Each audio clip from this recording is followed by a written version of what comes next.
Let's go, Edwins. How's it going, my guy?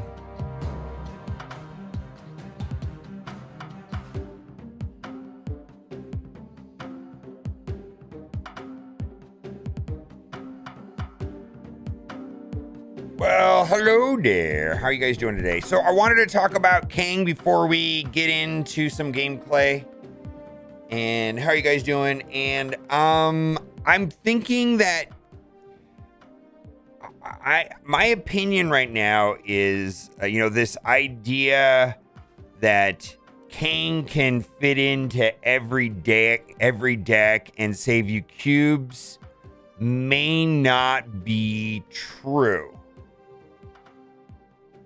Yeah, so I'm not sure. I think that Kang is better in certain decks that are trying to combo and or draw cards. Maybe Kang is good in decks that include Adam Warlock. I mean, I think that there's also this really cool interaction with Moon Girl and Kang where you copy your hand with Moon Girl, right? And you have a full hand so you don't draw a card. Then you play Kang and then you draw another card, right? So there's like a cool interaction there, right? Yeah. And so here's some weird stats on Kang, right? Stick with me. All right, so before we talk about Kang, let's just understand the stats that we're talking about. And my apologies, but in my past lifetime, I was a financial advisor, financial consultant. I managed money for a living. So, I was a registered investment advisor, this and that. I did a lot of municipal bonds. So I'm a numbers guy. I'm a finance guy, right? Sunspot. Most popular card in the game, 55% win percentage, win in a deck, average cubes 0.3. Win drawn, 56%, 0.3. Win played, 0.4. If we start going through this list and we start picking on any card, I think that a good baseline number to consider is a win percentage is like 53%. In cubes, maybe 0.3%, right? Like if we want to play better decks and better cards, right? So if we go down to Kang, which is at the bottom of the list, low sample size. I mean, only 15,000 games versus, what is this? 1.6 million? Yeah, 1.6 million games versus 15,000 games. Low sample size. What we're finding is that Kang, 50% win rate, 0.2. Nothing wrong with that, but nothing to write home about. Win. So this is win included in a deck. This is win drawn.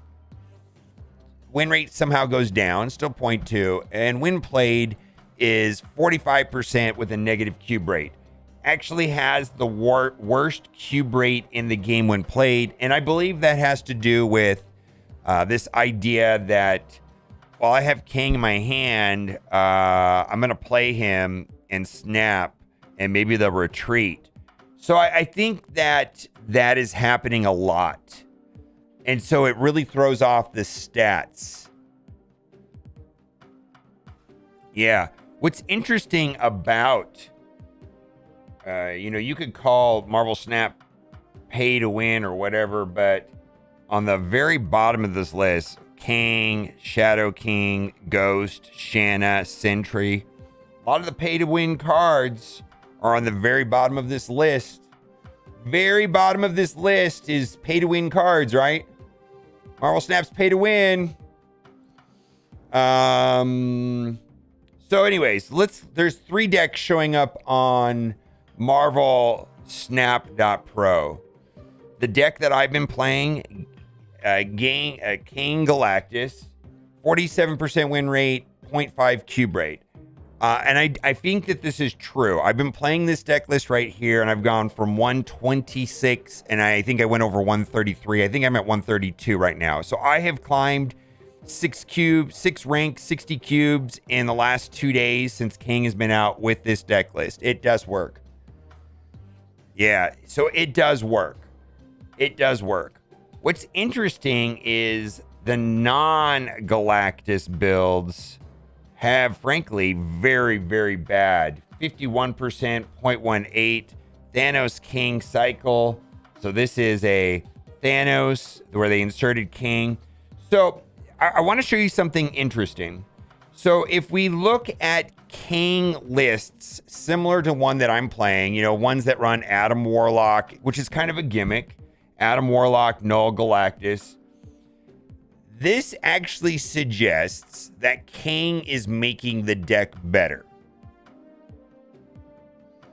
Kang is making this kind of, I don't know that this is the most optimal, like the jury's out on this whole Yellow Jacket Adam Warlock thing. It works like 1 in 5 games. It feels nice when it does work, but it's not very consistent, if I'm being frank. So it does make this deck better. Okay, so we have like 3 other decks that run Adam Warlock, Galactus, and Null. And the top one has Kang, and we see that it has the best stats.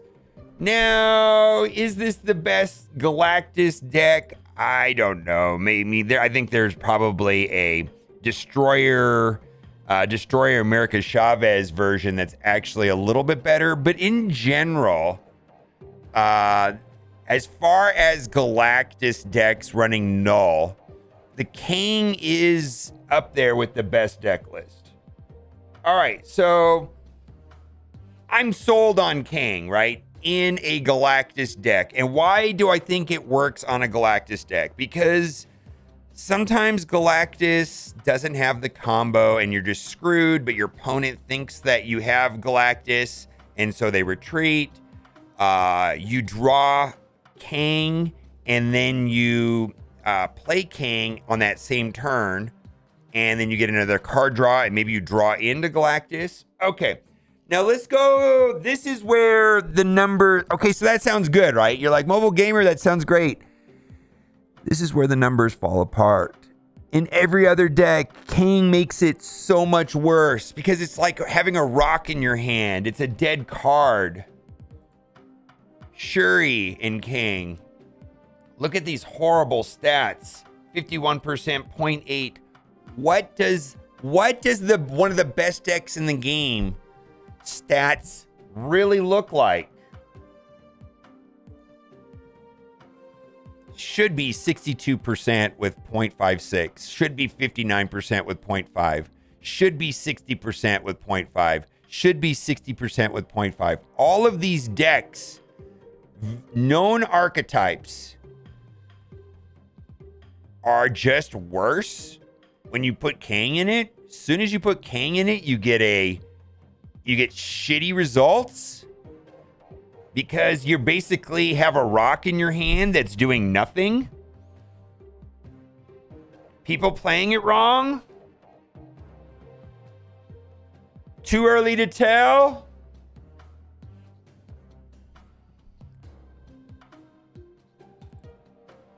Thanos deck with Kang. So this is like a Thanos Kang lockjaw. Garbage results.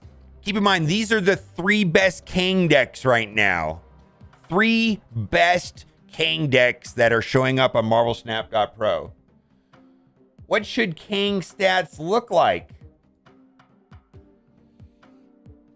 63%, 0.7. 62%, 0.6. 60%, 0.5. Is this just making it worse? Is literally Kang just making the deck much worse? What is going on here? Yeah, so what I'm getting at is right now, we're only 3 days in with Kang. The only deck list that seems to get positive cube rates and positive stats as of today, too early to tell. You know, we need maybe like a week's worth of data to actually come to a conclusion. But the initial data suggests the only deck that Kang is actually making better is a Galactus deck.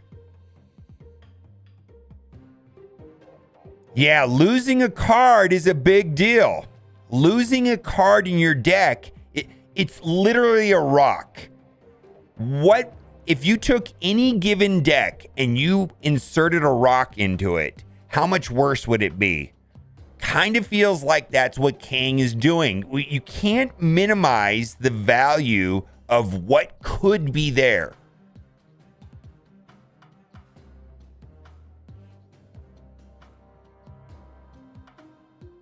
Yeah, I'm not sold on the yellow jacket. The yellow jacket Adam Warlock thing. So we're gonna wait a couple days and find out. But the numbers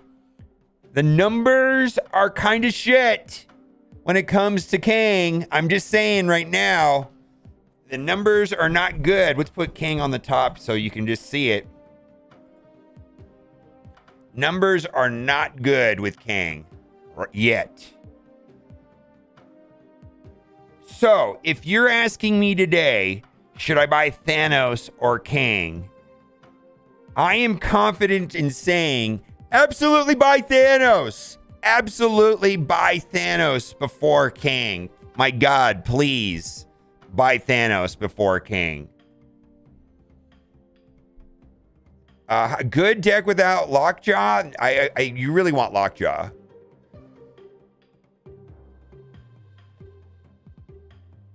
Yeah, the best Thanos decks have Lockjaw.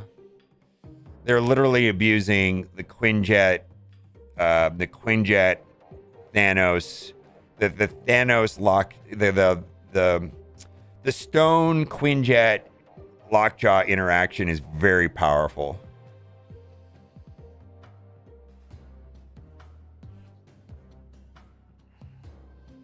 Yeah, dude, just go by. If you're interested. Well, everybody plays. First of all, let's back up a second. Everybody plays this game for different reasons. Some people just want to try cool things out. Some people want to win and hit infinite. If that is your focus, man, just stick to Thanos. Pick up Lockjaw. Pick up Thanos. Thanos Lockjaw decks, and there's like 900 versions of it, but they're all very similar. You know, they all run. I mean, I think at the core of a Thanos Lockjaw deck is maybe Quinjet, and then it seems like all the other, and Leech and Blue Marvel, but most of the deck list is very similar. You know, some big baddies, you know, Arrow and She-Hulk and maybe Magneto, you know, whatever. Have you ever decided what you're going to try and climb with the next season? Next season, there's 3 deck lists. And I'm going to probably, so I've been trying things, right? This will come out. Kang will come out. In fact, I'm going to do it now. And I'm going to put Typhoid Mary back in probably. Until the data suggests that there's super insane value with Kang, I think I'd rather run Typhoid Mary there. So that's probably deck list number 1. Shuri 0. I think Shuri 0 with armor and Cosmo is kind of important. You could run Typhoid Mary here. You can run Captain Marvel here. You could run Kang here. This is the kind of the weak slot in this deck where I feel like the rest of this deck list is pretty solid. And this particular slot can run Typhoid Mary. This slot could run Arnim Zola. This slot could be anything else, right? This is like the flex slot in this deck list. Love it. Thanos Lockjaw. I actually don't know if right here if America Chavez is just better. Maybe America Chavez is better on this deck list. Say hi to the wife, Katie. I spent money on this. Hi, Katie. Oh, where is that, Mike? They confirmed how Kitty Pryde worked. Where? Let me see. Is that on their forums? Let's see here. I forgot to check. She just gave you the stare down. I spent money on this, babe. Let's see. I'm going to the Snap Discord. Let's pull it up here on stream. Snap Discord. Ask the team. Both cards from Nuno should power your Morbius.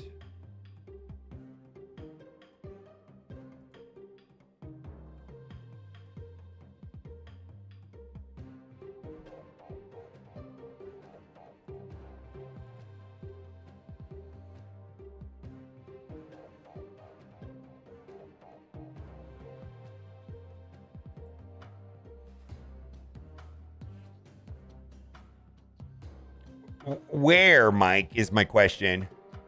Oh, you heard it on Jeff's stream. All right.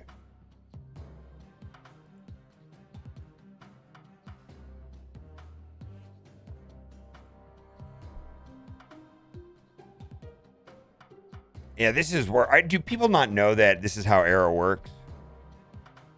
It's random. I think it's worth mentioning.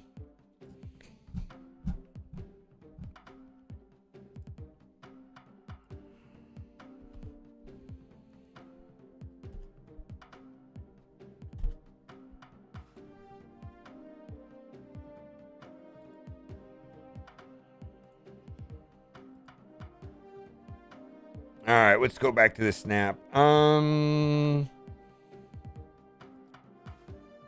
this card is destroyed, it generates from random location plus 2 barriers. Only apply when it is in your hand or out of play, or does it still work when destroyed, discarded from the deck? It does not work in the deck. They gave a good example of why you would not, like, abilities in your deck don't work.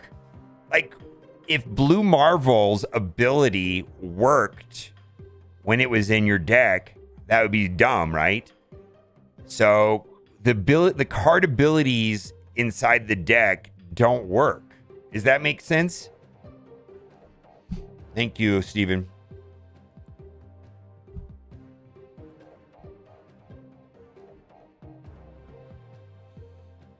Can you pull to your hand and play her in the same turn? Where's the manual way to undo it? Like, you can undo movement, drag it back to the card location, but it won't be tricky. You can return and kitty play on the same turn. Because of this fur content, the only way to undo your actions with Critter is by playing the cards you undo all bucks and access by tapping the energy meter. Okay, so we're buying Kitty Pryde.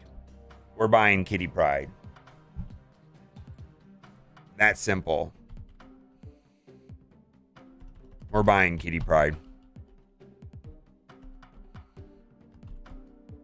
I've made up my mind. That's a card that I want to understand. Is she better than Sunspot? I don't know. But is she better than Sunspot? I don't know. But I want to play. I think there's going to be ways to abuse this with Angela, Bishop, right? There's going to be ways to abuse this with Angela and Bishop, is what I'm thinking. Yeah, but they specifically say that in their cards, right?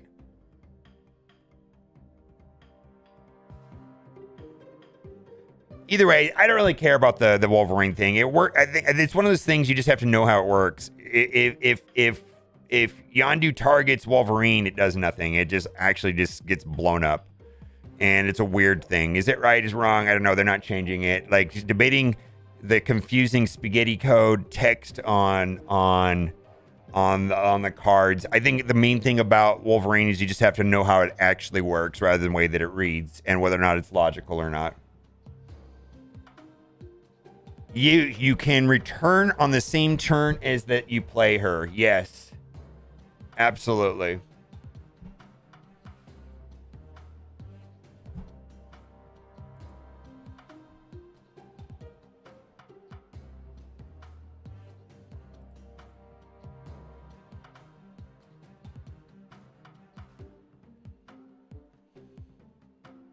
Oh, Leech.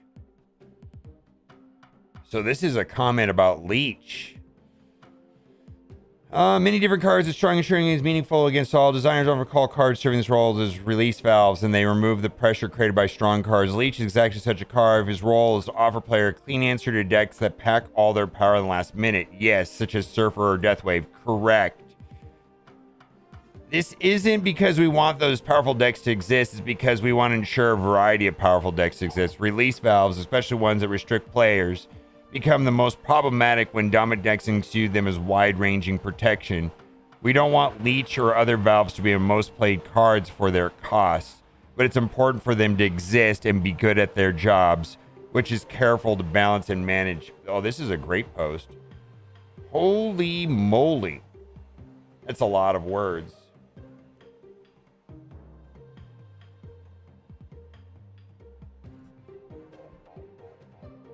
How do I make this a little bit bigger so I can screen capture it?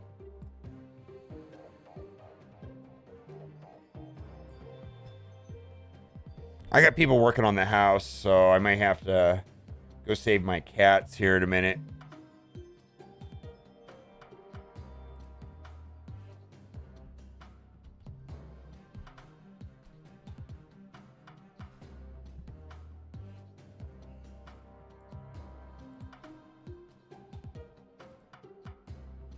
It says right here, you can return and play Kitty on the same turn.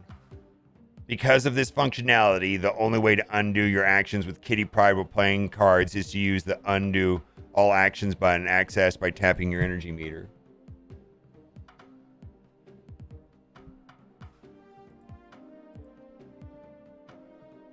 All right, let's go through all of this.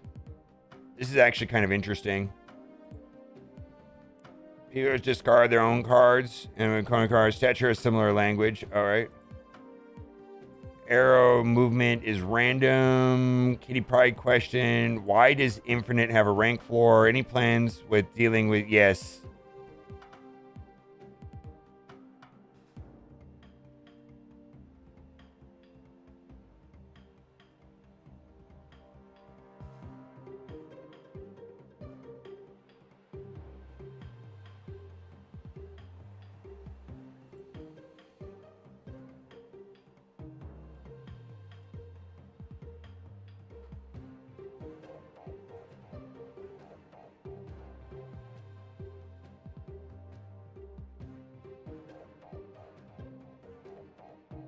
The new verse. Oh, okay. So what is this? Is there a way of getting a discount on the new verse web shot? I saw a video about this. Has anybody used this? Someone said if you change your country code to like the Philippines, you get a discount. Is that true? Does anybody know about that?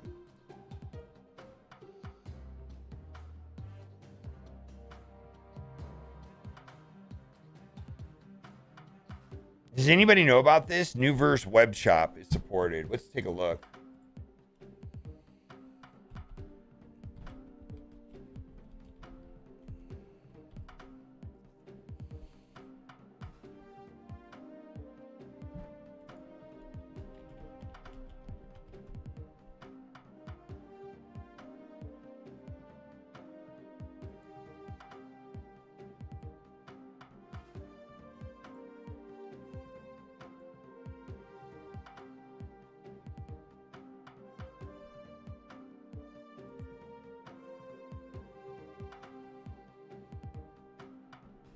I'm going to switch away because I don't know if this is going to show like weird information.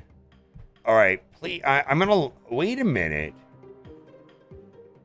Oh, please enter player ID. How do I hide my screen? I need to show. All right, I know what to do. Let's do this.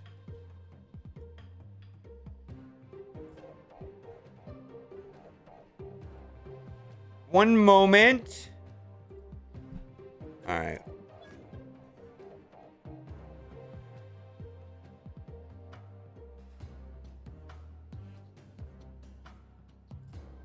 All right, let's see here. Please enter player ID. I want to check this out.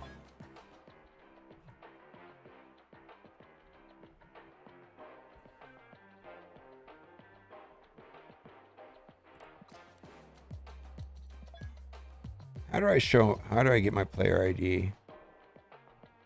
Oh,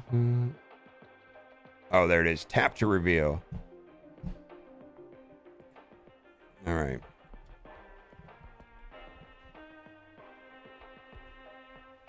One momentum. One moment.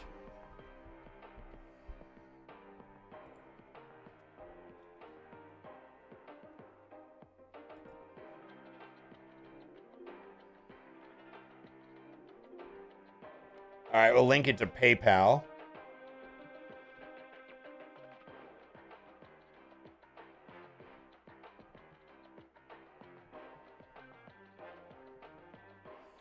Wait a minute. This is weird. But I have to figure out calculate the conversion price. Oh my God.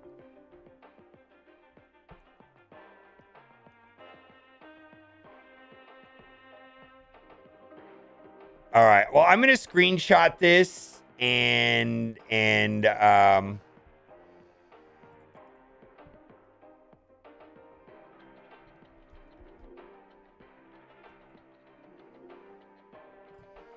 all right. Okay, so the jury's out on this. I don't know. Let's see. Let's get rid of this. I don't know about this. What's where's Discord?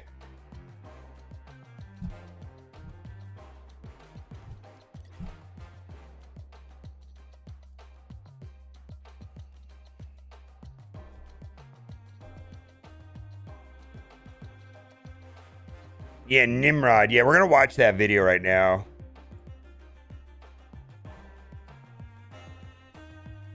So,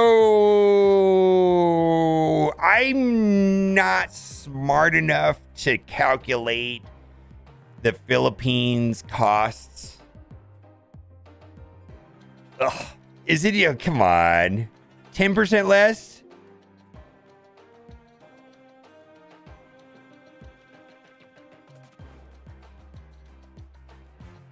All right.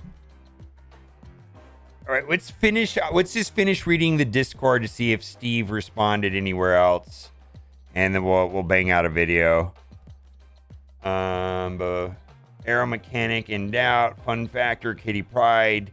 Infinite have a rank floor. They don't say. Bloat, percentage of Supros. Buy gold, pass from new verse. Kitty Pride.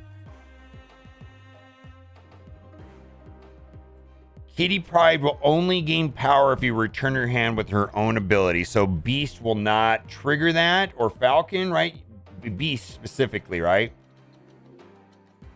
All right, that's interesting, right?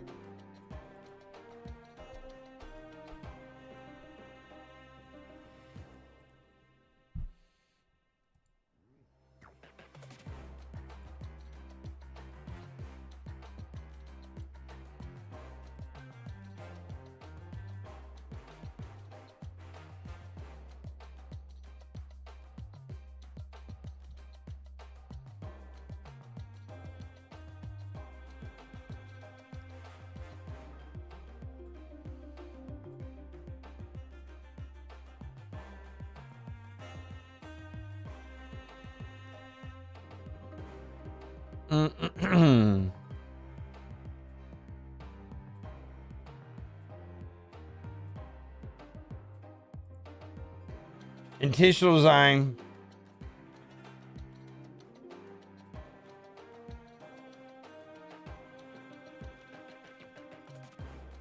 Keep in mind that using King this way will increase how often you win with the snap, but it'll cap your wins because they'll be worth less cubes more often. Yeah. Drew, the data on Kang is not super impressive, frankly. The data on Kang is not super impressive.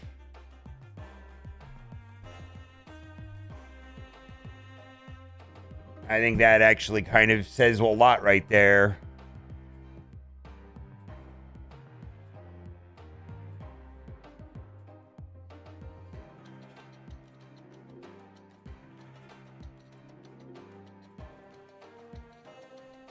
That says a lot right there.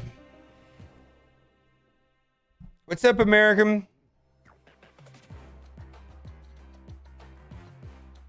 Yeah, the data on King that matters is how long it takes you to get to infinite. I agree. But this concept that you can plug Kang into every deck, I'm not sure is true. I don't think it is true, actually.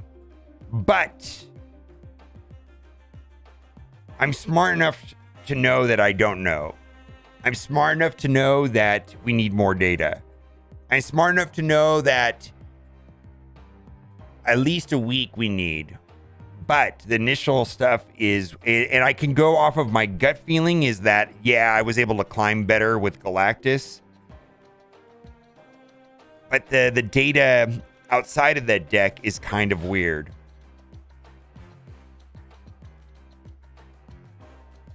Let's see here.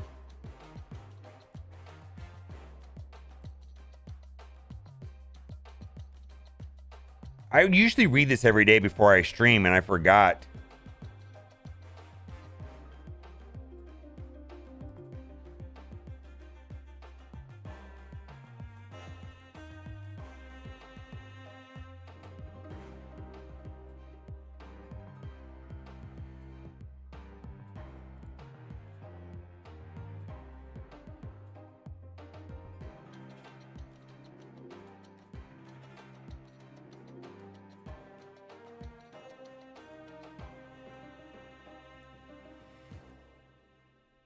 All right, so this I've read. I already.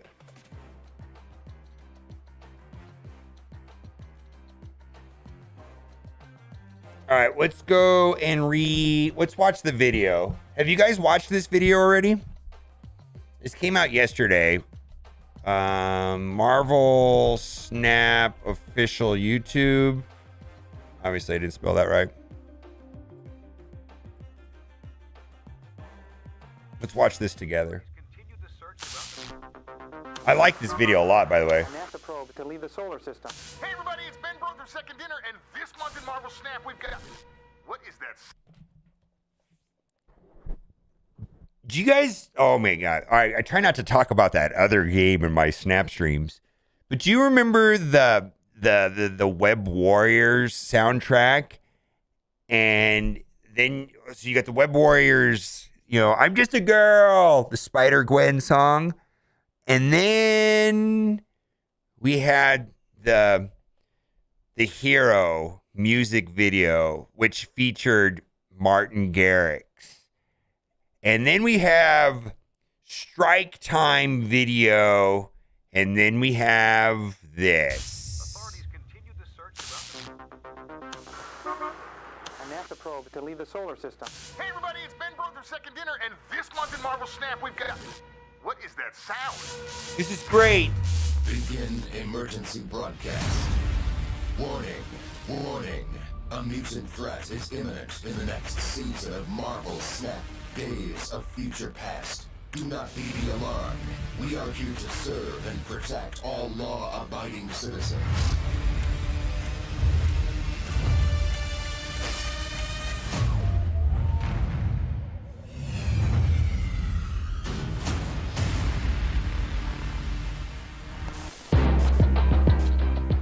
To aid in the termination of the mutant menace, Master Mold has granted us a new weapon, Nimrod.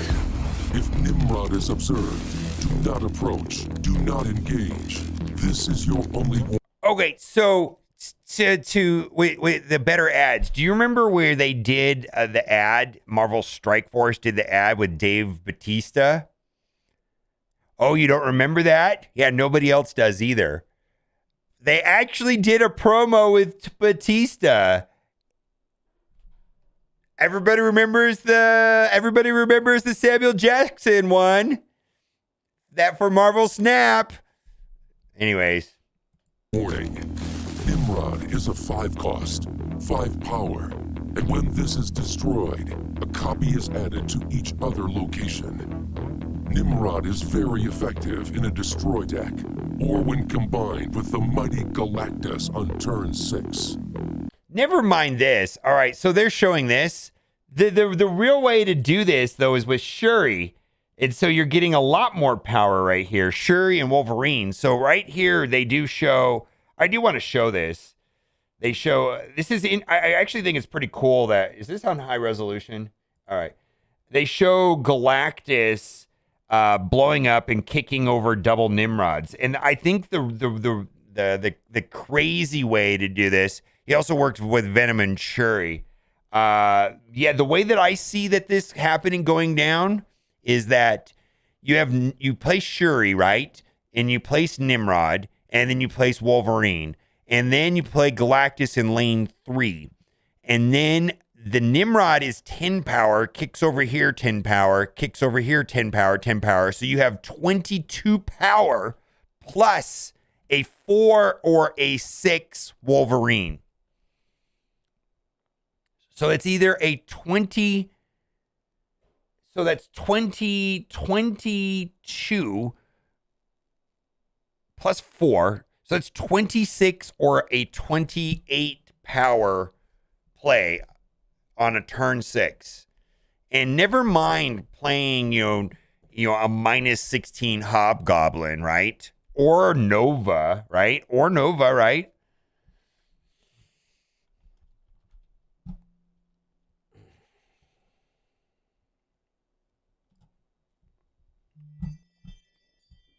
Like I said, I have people working on my house, so I might have to step away.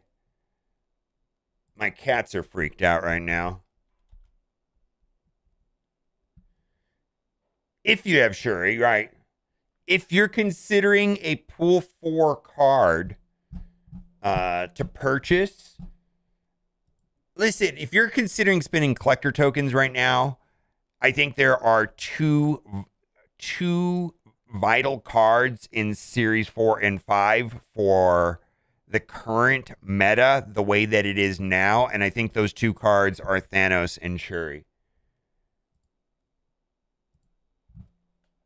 Everything else in those things is an afterthought. I mean, you can get them if you like them, do whatever you want, of course. But if you the 2 most important meta cards in Series 4 and 5 right now are Shuri and Thanos. Also works well with Venom and Shuri. Nimrod's ability to regenerate is especially useful in deadly locations. A standard Sentinel would not survive. No, wait. Do not be alarmed. There are more of us to protect all law-abiding civilians. Downloading intel to share. We have uncovered new locations to hunt down. That sounds fair, Steve. They are Orchid's Forge. After you play a card here, add a Sentinel to your hand. We're gonna have some fun with these locations. This is gonna be Tuesday's location. After you play a card here, add a Sentinel to your hand. So that's gonna be Devil Dino Day, right? Devil Dino Quinjet Day. Hold on, I gotta check. You can hear my ring going off. I just need to check on everything real quick. Be right back. I got people working on the house.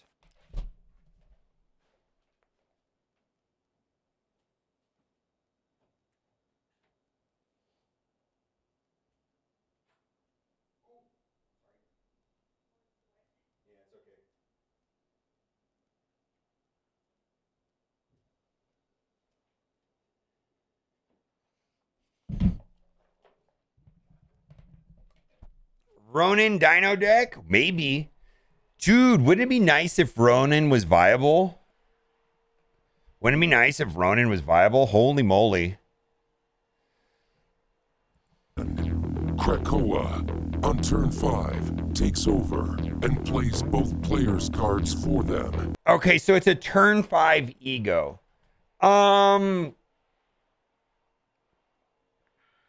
It's a turn 5 ego. So I think there's 2 ways of looking at this, and I agree with the first one more than the second one. The first way to look at this is, why do they keep putting these super intrusive, annoying as fuck locations? Krakoa, it's a turn 5 ego. On turn 5, it takes over and does dumb shit for you, right? And it's kind of annoying, right? The other, so that's how I feel. And I just want to say, it's just like, why do they need to keep bringing these weird, world ship, weird ego, weird mindscape, dude, Lamentus, Dream Dimension. No, that's one that I hate. If I was a smarter player, and I'm not, because these things are annoying to me, I could possibly rationalize that it's bad for my opponent and we're in the boat together and I need to calculate which deck is it worse for. Is it worse for my deck or their deck? Who has the slight advantage on this annoying as fuck location? Do I have the slight advantage or do they have the slight advantage?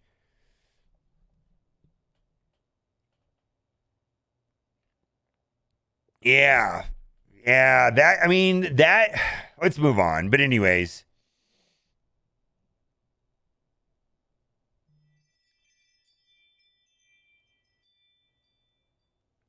Not fun though. They seem bent on making these annoying locations. I don't know. Asteroid M. After you play a 3 or 4 cost card, move it here.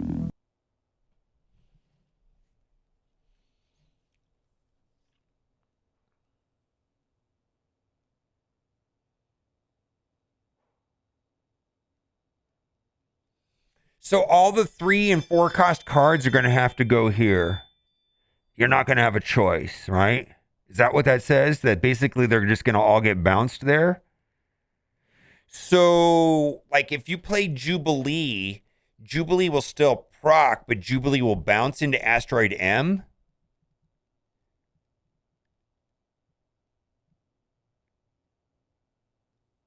Yeah. It's a Magneto effect. So, like, if you play Jubilee in the left lane, the Jubilee will move into Asteroid M, but the card will stay over on the left.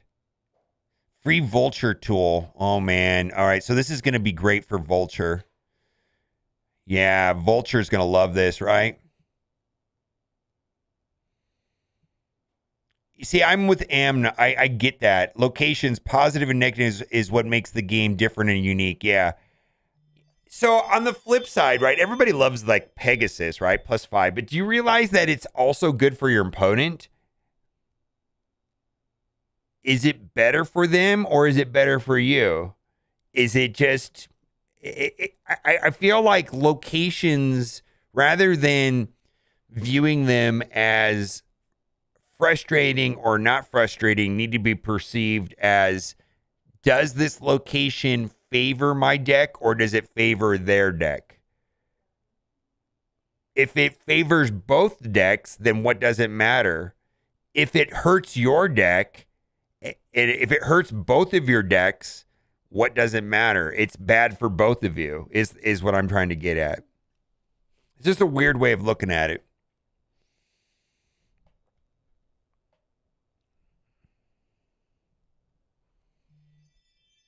Yeah, just nuke locations. Yeah, you can always... Rhino 3 decks have, up to 3 cards. Rhino deck... Cerebro 3 decks can use up to 3 different cards to nuke locations. They can do, Scarlet Witch, Rhino, and Magic, right? I think they mostly run Rhino and Magic. All right, let's keep going.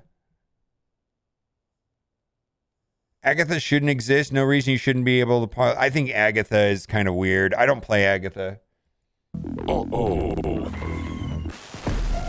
Warning. Reserves are running low. New targets with unsanctioned abilities have been identified. These variants will appear during Days of Future Past.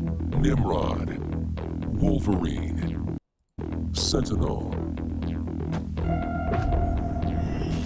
A further scan of the Mutant Control Agency files reveals even more assets to collect. Kitty Pryde. You can return this to your hand to gain +2 power. Master Mold. On reveal, add 2 Sentinels to your opponent's hand. Negasonic Teenage Warhead. After any card is played here, destroy this card and that card. Target identified. Surrender, mutant. Really? Whew! I'm back. Our second ever variant rush is coming soon. Every time you open a collector's reserve during the event, you'll have a chance to earn one of our brand new steampunk variants and titles. Here are the cosmetics you can get during this event. Bishop, Falcon, Shocker, Cerebro, Yellow Jacket, Steam. All right, so we've got 1, 2, 3, 4, 5 steampunks. All right. On top of the 2 that we already have in game. Interesting. I've been saving up my collector's reserves. Yes, dude, these 3 cards coming out next patch look interesting enough.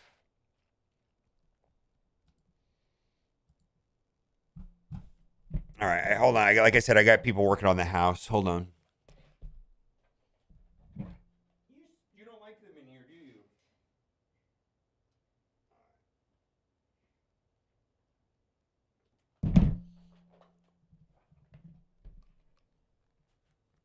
Yeah, I think all of them are interesting.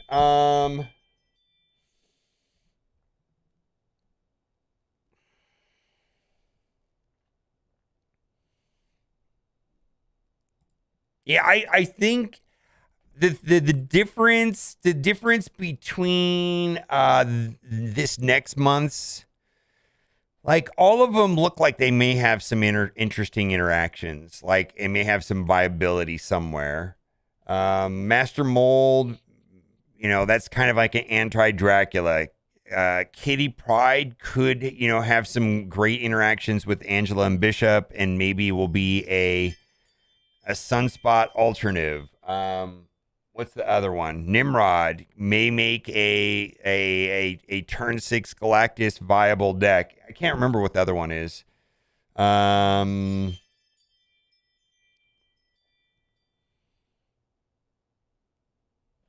What was the other one? There's one more, right? Sad that all of them are Series 5. Team powered, fully leather clad. The goggles do nothing. The retro futurists on the team can't wait to pick these up. Thank you so much for playing Marvel Snap. Days of Future Past is going to be a great season, and we can't wait for you to try it. Peace.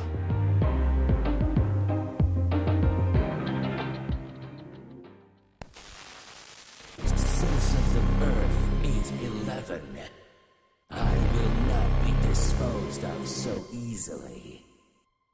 Do not take the mutant threat lightly. Teenage Warhead, yeah. Days of Future Past. Yeah. The deadliest Teenage Warhead. of Marvel Snap yet. There is no place to hide. We will find and apprehend all targets. Will you?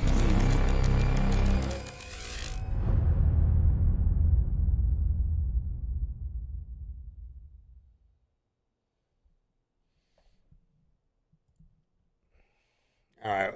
Yeah, I feel like there is. All right. I think. Let's see. Let me check my ring. Yeah, next week. All right. So let me go lock my front door real quick. I'll be right back.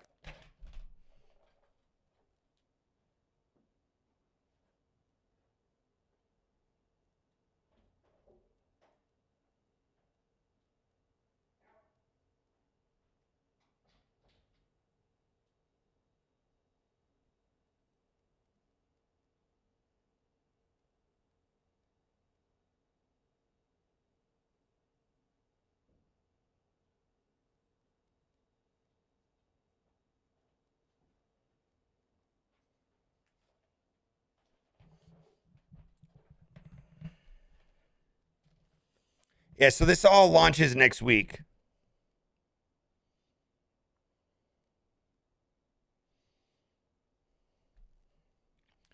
Or starts launching next week.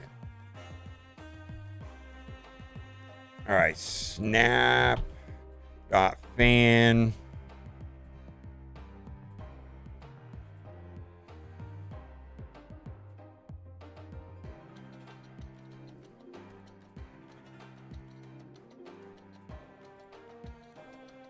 So the order was Nimrod. Nimrod. All right.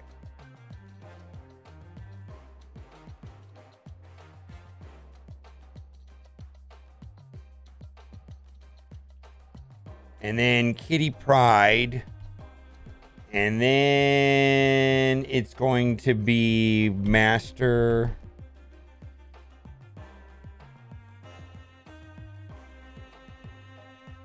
And then the last one is Teenage Warhead. I actually think all of them are interesting. And yet, how do I say this? I think all of them are interesting, but none of them look like they're going to be oppressive at all. What do you guys think about these cards? I don't think that they're going to be oppressive. I think they're like, all right, so this, you know, turn 6 Galactus, I don't know, man. Cosmo, armor. Yeah, I mean, I just saying. Arrow, okay. I just feel like this is not a thing. Maybe not, right? Yeah, they all seem useful, but not like broken, which I think is the way it should be. Okay, I'm sure this is gonna get used. I think it's gonna be fine, but I feel like this is like, if this card got out of control, it'd be really easy to like you know, there's always like Arrow, Cosmo, and armor, right? Like, how hard is that? Yeah, they're MODOK level. Yeah. Or Black Panther level. I actually prefer. I prefer these. See, that's the other thing too. Is like, so this is gonna be the Battle Pass card, $10. Here's the thing though about the Battle Pass card. Just from a gold and credits and collection power. Collection level progress, it's worth the $10 even if you hate the card. Okay, fine, it's not a big deal. Yeah, this is gonna get played. The other thing too is that, and I know that there's a lot of like Venom fans out there, right? Venom is a fun card. He's not a competitive card. Maybe Venom will go from the fun category to competitive. We'll see. I don't know. Probably not. Kitty Pryde. You can return this to your hand. I see there's going to be synergies with Angela and Bishop with this. You can return it in the same turn. That sounds great. Nimrod. Maybe Ronin will see its day. And then Teenage Warhead seems to be great utility. All of these cards seem interesting. None of them seem obviously busted. None of them seem like you gotta have them. I'm very sure that that none of these are gonna like change the meta into something entirely different.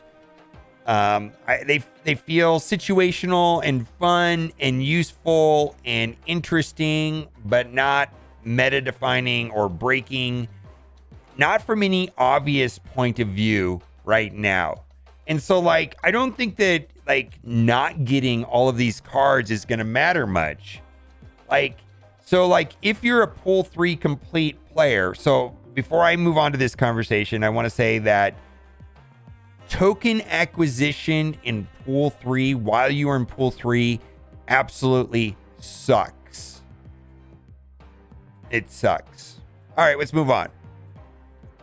Once you're pool 3 complete, there's actually a reasonable amount of token acquisition where you have the option as a free-to-play player, as a battle pass player, to buy Nimrod and then choose one of these 3 cards to see which one is the most interesting. Okay.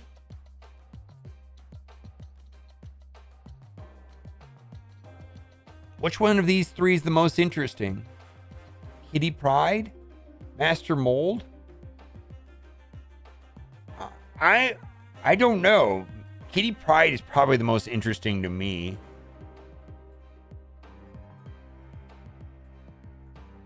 Master Mold?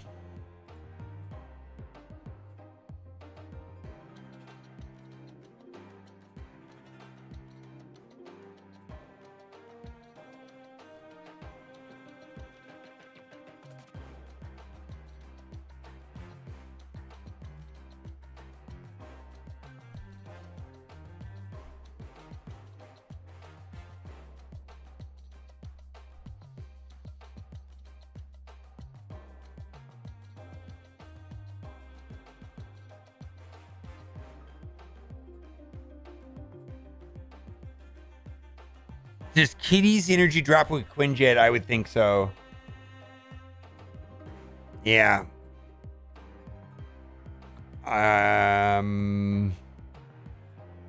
does Quinjet read exactly? Let's look.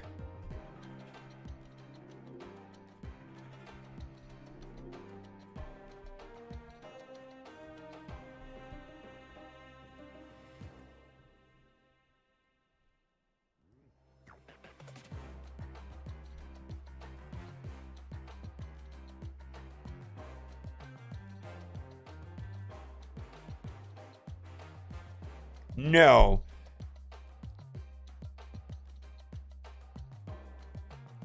What card?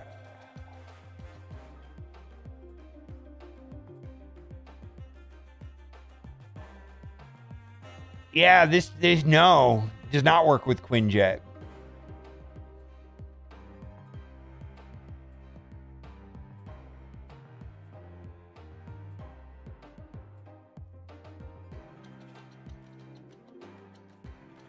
Yeah, I don't see it working with Quinjet.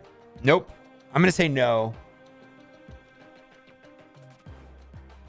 All right, they left. I would turn this off.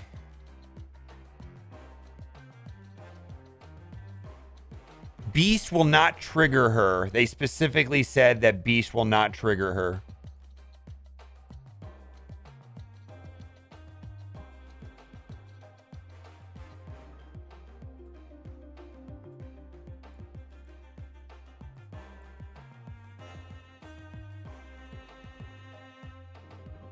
Yeah, they specifically said Beast will not trigger her.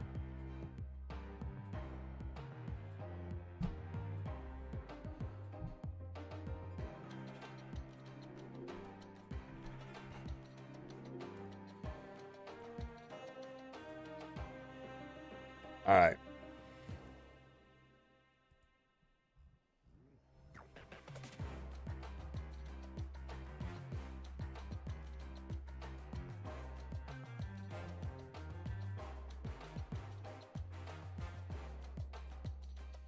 I got way too much information on my screen.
Wow, we've got a lot of information for a video.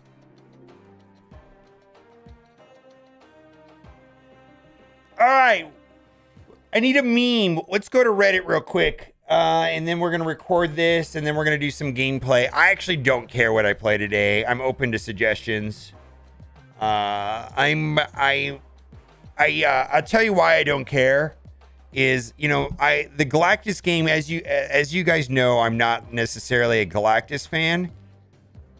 I played enough Galactus to get Yellow Jacket to Infinite Border, Adam Warlock to Infinite Border, Kang to Infinite Border, Darkhawk to Infinite Border. The whole team is done. The only card that I really want to upgrade and get this up to 155 is so that I can start using this. I know that's a stupid reason, but I don't really feel like playing this deck anymore. This deck got me from 126 to 133. It does work. King works. I'll play it more if you guys want to see it, because I wouldn't mind getting enough boosters for Galactus, but I'm over it. Thanos is strong, Shuri is strong, or we could brew some random shit. I have no idea. But let's go to Reddit before we do that. Marvel Snap Reddit. Does it work without Kang? What? The Galactus deck? It works marginally better without Kang, worse without Kang. I have the stats actually, because I'm a numbers guy. This is the Galactus. So I feel like this Adam Warlock Yellow Jacket is an interesting gimmick. I'm not sure if it's optimal or not. It's fine. I'm not a hardcore Galactus player, to be frank with you, but it did improve the stats of this archetype. And the archetype I'm specifically talking about is Galactus Null Adam Warlock. King made it better. But there are Galactus decks that may be just as good that do not run Adam Warlock. I'm not sure that Adam Warlock is the best Galactus deck. Right now, according to the stats I've read, it looks like it's the second best Galactus deck. What cards have the best win rate for the season? It's win drawn, win played in a deck. Which stat? Win rate, or see, there's cube rate and win rate. Let's look at it. Actually, interesting question. So Snap.fan has the data. Cards, stats. Now, if you want to, this is for the last season, right? Season 9. You can see them played. So you have win percentage when they're in the deck, win percentage when they're drawn, win percentage when they're played. And then you also have cube rate. So there's 6 factors here. When played, it's going to, without looking at win percentage or cube rate, I'm going to make a prediction in advance. Cube rate or win rate?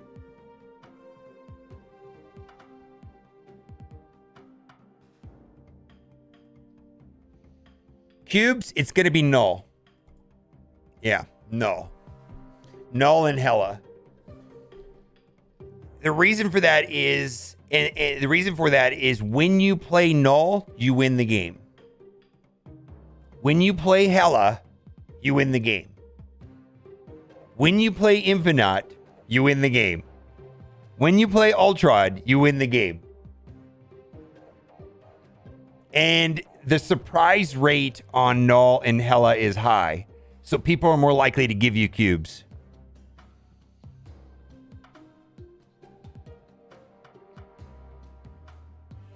Congratulations on getting into Infinite.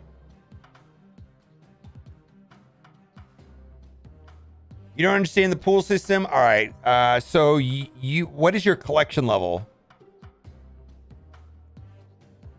Too many counters, too many bad stuff. Are you running the armor Cosmo version of Shuri?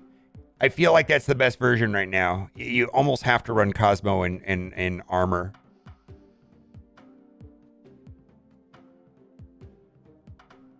Yeah, Ultron's amazing.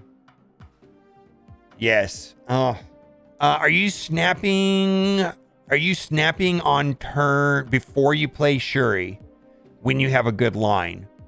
Are you snapping before you play Shuri? That's the only other question.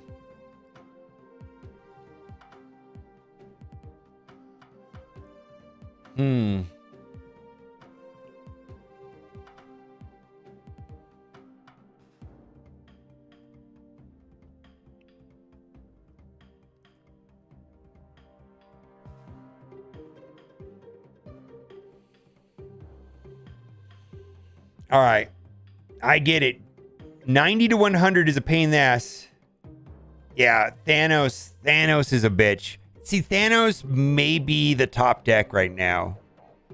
All right, all right. We're on a tangent. Let's go to Reddit, and we're gonna do this. We're only gonna spend a couple minutes on Reddit.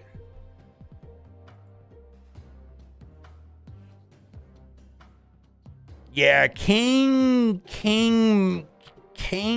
is not.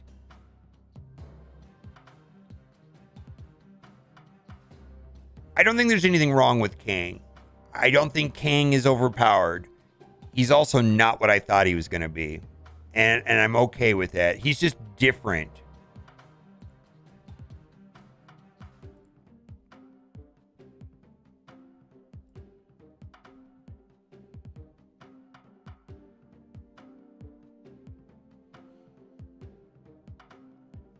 All right. So this, all right. There's an improvement for the next additional one in the patch. After we share more, there's a continue to invest. So the card acquisition. And so the thing that, one of the things that they're going to do is that on when the new card comes out and it goes into Series 5, you will be able to, it'll show up in your shop on the first refresh. So when Kitty Pryde comes to the game, everybody that is ready to buy her will have access to her on the first reset. She will show up there. They said they're going to do that on the next patch. Thanos is not the best deck. I don't know. Data suggests it is. Tournament winnings suggest it is.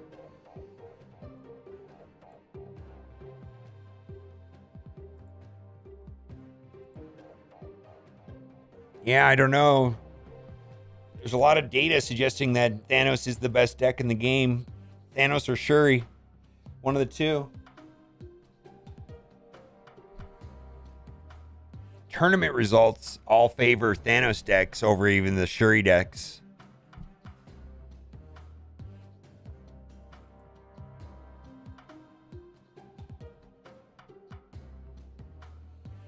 My first gold split came with Kirby. Good for you.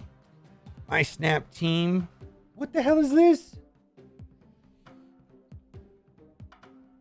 Boy, that looked like it took a lot of time. Is this guy a Daredevil player? This looks like a Daredevil play. What? This is like a weird deck.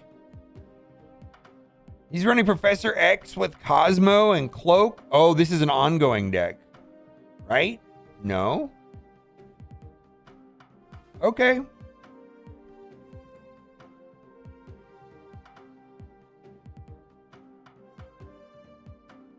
All right, I just checked. My collection level is 496. All right, let's take a moment and talk about this. If your collection level is under 594, you are in a special situation to do something that I recommend doing. So if you are 496, you are in a special beginner pool. When you hit collection level 600, you are thrown to the wolves, and you will be playing against people with pull 3 cards, pull all of the pull 3 cards. You will be playing against much more challenging opponents once you go past collection level 600. Right now, you are in a beginner's bracket. My suggestion is to not go above 594 and save until you hit the credit cap. The credit cap is 10,000 credits. When you hit stay at 594. When you hit the 10,000 credit cap, dump everything. Open up all your collector reserves. Open everything. Get as many pool 3 cards as you can. Then, once you've done that, you're going to get a bunch of pool 3 cards. And with those pool 3 cards, then you're going to be able to research and build a better deck to help with the situation of being in a more competitive pool of players.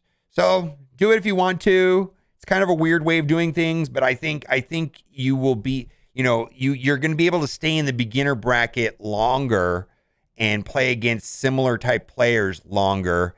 And then when you do make the jump into the normal bracket, then you should, you'll have more cards at your disposal to build more decks. There you go.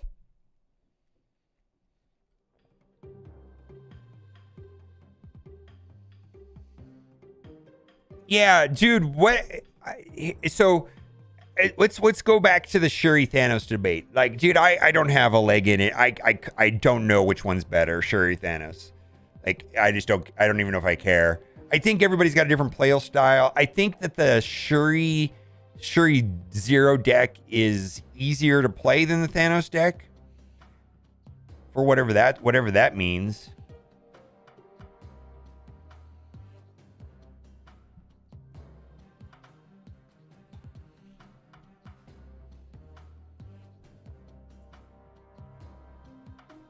Like, I don't even know if I know how to play the Thanos deck right. When someone Thanos emotes after winning one cube.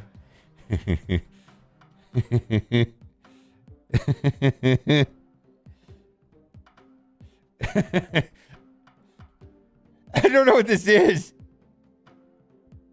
Yeah, dude, Shuri. So, listen, I ran up with Shuri Sharon to like infinite in like 3 days. The first 3 days of the season, nobody was playing Shang-Chi. Everybody has responded and playing Shang-Chi now. Like, it's a different meta, and that's. Please understand, this game is gonna constantly change, man. Like what works today and what I say today will be different tomorrow. Like, there's just no way around this. Like, whatever, all these words coming out of my mouth today are accurate as of today. And it will be inaccurate perhaps on tomorrow or the next day or the next day. Everything is today. And the Shuri Saron and the Shuri Zero decks were much more impactful for cube gain and ranking at the beginning of the season before everybody figured out that you have to run Shang-Chi. It's a different. Nobody ran Shang-Chi a month ago. Yeah. So, anyways, yeah. Oh yeah, fist bump. I only have fist bump. Anyways, this is funny to me.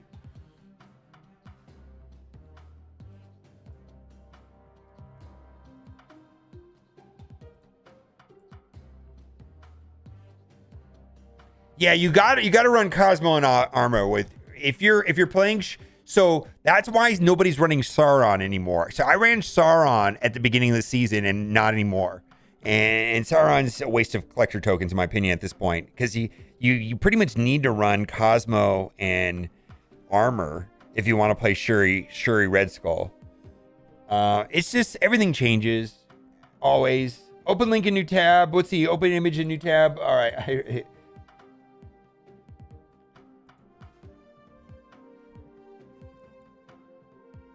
Just hit rank 50 for the first time. We're aiming to finish at season end. That's fine. And the other thing too is I may have a fucked perspective.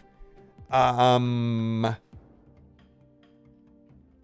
words that I am saying are also based off of my experience and where I am playing the game. And you may be in a more competitive environment or a less competitive environment than where I'm at. I don't know. I only know what I see and the data. Woke up to disappointment this morning. Oh, pixel. What the hell?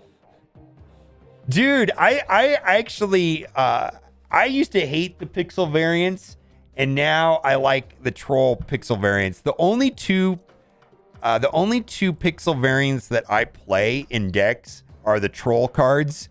I play Green Goblin and I play Professor X. If I pull like a troll card, like what's a troll? Like even like Galactus. If I get a Galactus pixel art, I will not upgrade it and I'll play Galactus pixel art because I think it's funny. It's funny to me. A pixel leech? Yeah, I'll play pixel leech. If I pull a pixel leech, I'm playing that shit. Because I'm a trashy, sweaty snap player. Let me rephrase that. Sauron's Zuber pre-nerf was amazing even before I didn't even have Sauron. Yeah, dude. So anytime there's a busted deck, people are going to respond. So my question is this. Does Thanos Lockjaw have a reasonable counter? Is there a reason why Thanos Lockjaw is winning the tournaments more than Shuri Zero? Maybe there's not a really, like, is there really a strong counter to Thanos Lockjaw? Not really. Cosmo, kind of, I guess. I don't know. Kind of, there's a lot of flexibility in these Thanos builds, man. I mean, for fuck's sake, they play all of the dirty cards. Arrow, Leech, She-Hulk, Shang-Chi. You know what I mean? Like, all the tools are there to have a very consistent deck. I don't know if there's a hard counter to this deck the way there is with Shuri Zero. I mean, Shang-Chi just ruins this deck.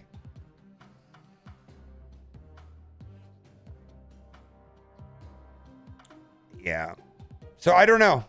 Galactus. Yeah, Galactus. I actually feel like I have good luck running Galactus against Thanos. But keep in mind, the cards that Galactus hates are also...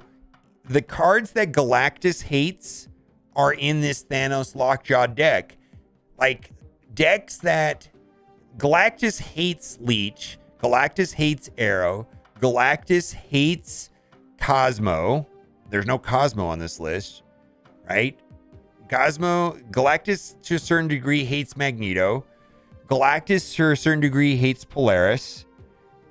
I feel like this deck has reasonable annoyances for a Galactus deck. Like, it's not like a Surfer deck that has 0 counters potentially for... There's some decks out there have no options against Galactus, and Galactus just does what they want. This at least has Arrow, which shuts down a lot of Galactus plays. Yeah. Yeah, I think I'm not sure which deck is better. It's just not even an interesting debate to me. Like, I think these are both strong deck builds. And I think there's multiple versions of these deck builds. I think this is very strong too. Not this one. Actually, I want to delete that one. We're gonna delete that one. I think this is pretty strong too. All right, let's see. Let's move on. We're gonna make a video. All right. Imagine people in Pool 3 save 6,000 coins on Thanos, and next season they devs nerf him. Oof. It's always possible, Paul. Dude, do they really need to buff Thanos the way they did? Do they... You know, one of the best counters to Thanos was...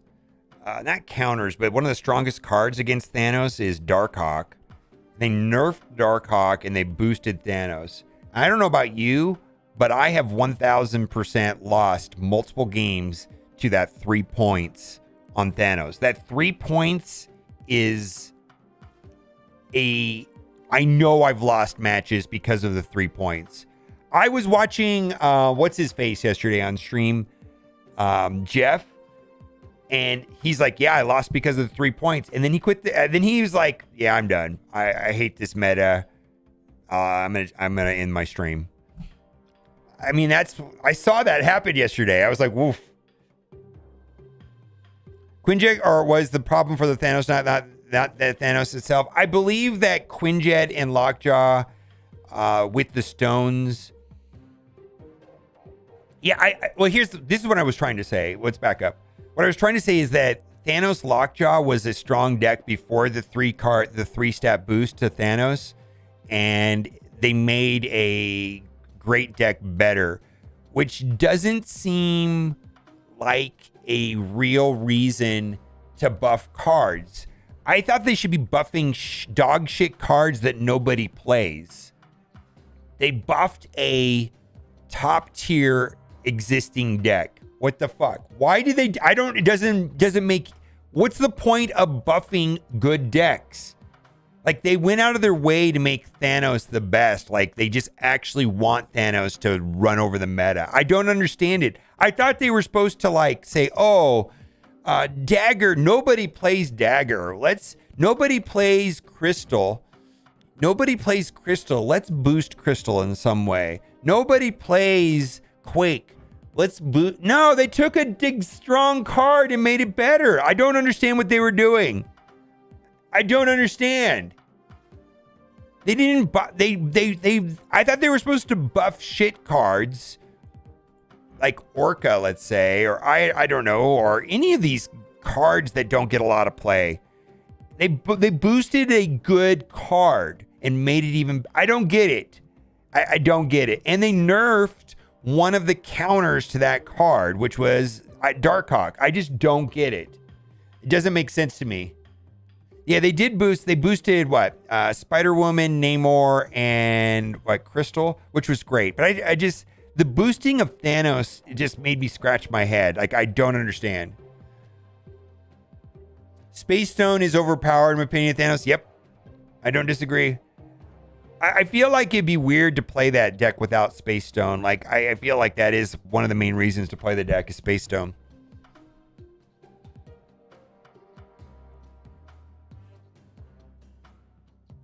Yeah, Zabu Darkhawk is... I tried playing it last week on stream. Taco variant? Oh, really? I saw somebody playing this yesterday.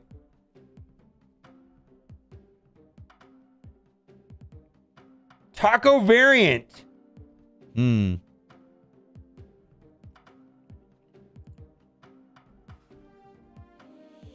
Gambit never misses. All right. I just had to get this one. Agent Coulson. Dude, this Agent Coulson's actually not that bad of a card. Dude, 4 power for 3 stats is pretty good. Like, this is a very useful card in Devil Dino decks. He's really grown on me. Agent Coulson in Devil Dino decks and the randomness. I mean, never mind what you get, but you may get a surprise card that wins cubes, which is kind of nice. But at a minimum, you're just saying, Agent Coulson, 3 cost, 4 power, yay. 2 cards to your hand to boost your Devil Dino, yay. Maybe you get a surprise card that you can play on curve to win the game. Okay, cool. I actually think this is, I think Agent Coulson's pretty good. I like Agent Coulson.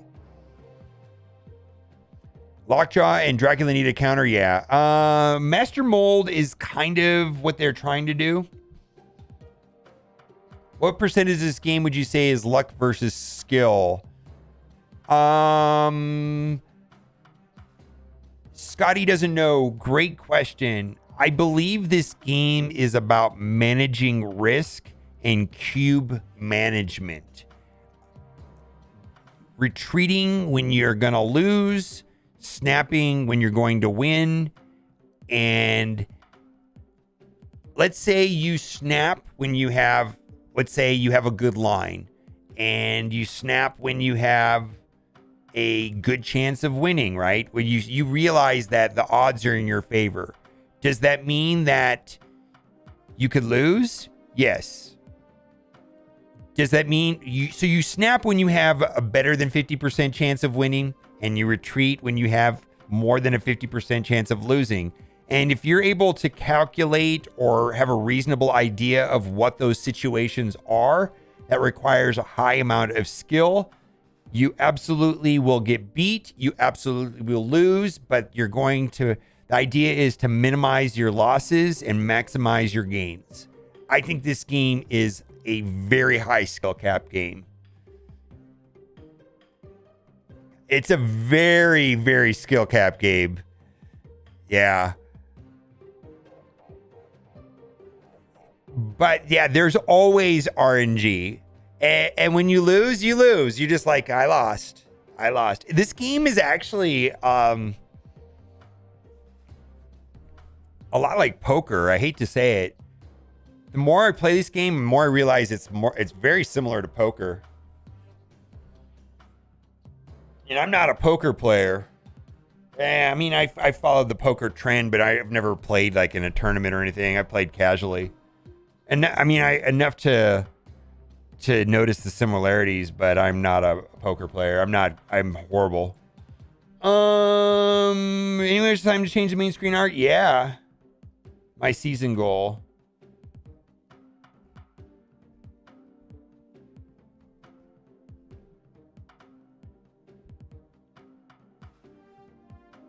Yeah, and then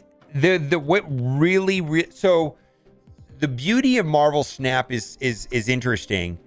You have a small deck of 12 cards. You're going to see 75% of the cards in any given match, right?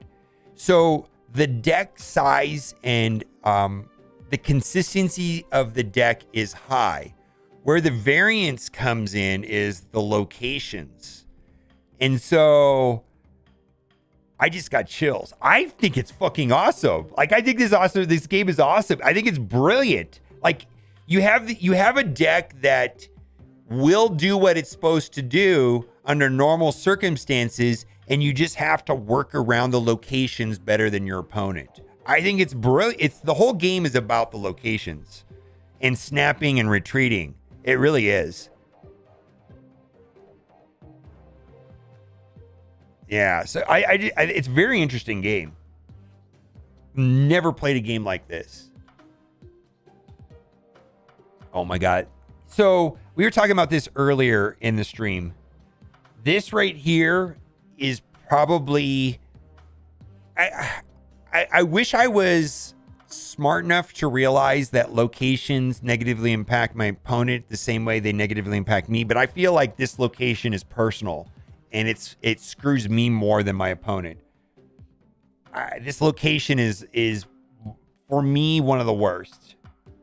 Specifically, Galactus players hate this location. Yeah, what game can you play when you lose under 50% and still climb the ladder? That's true. Yeah, Shuri Red Skull hates this location. Yeah. So the people that like this location. So again, if you're I think the way to look at it is like, does my opponent have Sunspot? Do I have Sunspot? Are they playing She-Hulk? Or am I playing She-Hulk? So this location benefits Sunspot She-Hulk players, and it puts the non-Sunspot She-Hulk players at a disadvantage. So that's just the way to look at it. Is like, I'm playing She-Hulk and Sunspot. Yeah, why don't I snap? Like, I'm serious. Like, if you've got Sunspot on the board and you have She-Hulk in your hand and this location pops up, next time, just for funsies, snap and see what happens. Just for funsies, snap. Yeah, I'm just saying, this location is quite good for Sunspot She-Hulk players. And maybe the next time you see this location, just snap if you've got those cards in your hand or on the board.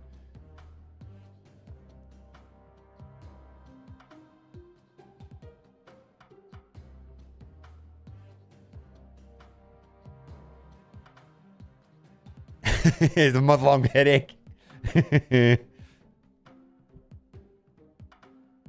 On the same token, if you're like thinking, wow, this fucks my deck up, and you know that they're playing She-Hulk, maybe it's and they snap you, maybe you want to retreat.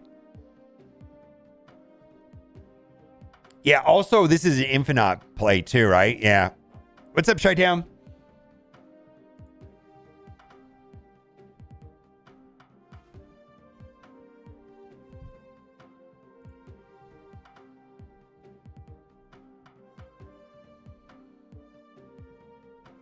Oh, dude, what? I actually want to watch this. I've actually was curious on how this works. Let's see. How long does this pop? Oh, no. No. He started off with 4 power. Where is this going to end up?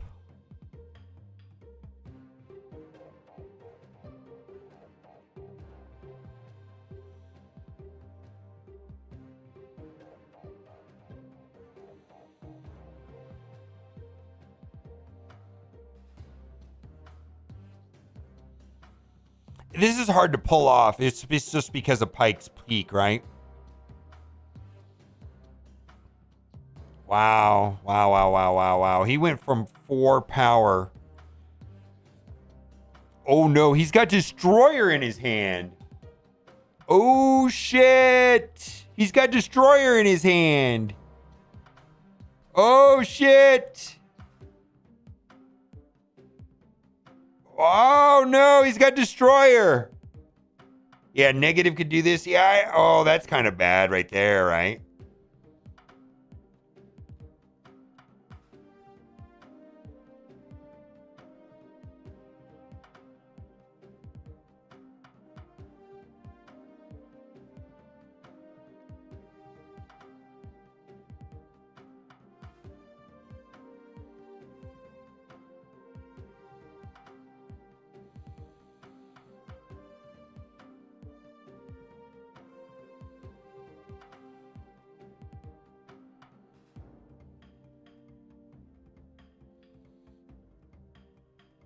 That's pretty cool. I think it's interesting. I think it's random because of the peak. That's interesting.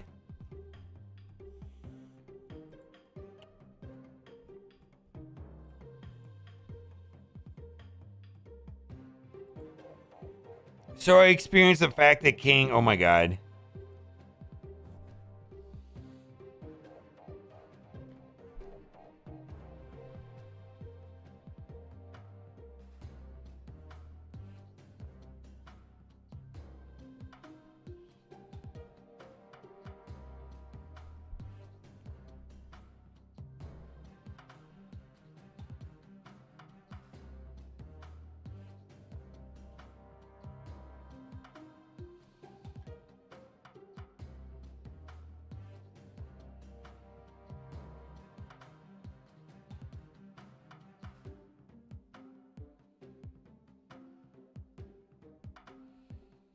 That is the point of Kang. Literally, what this person doesn't realize is the King player was going to retreat no matter what, and he just wasted everybody's time.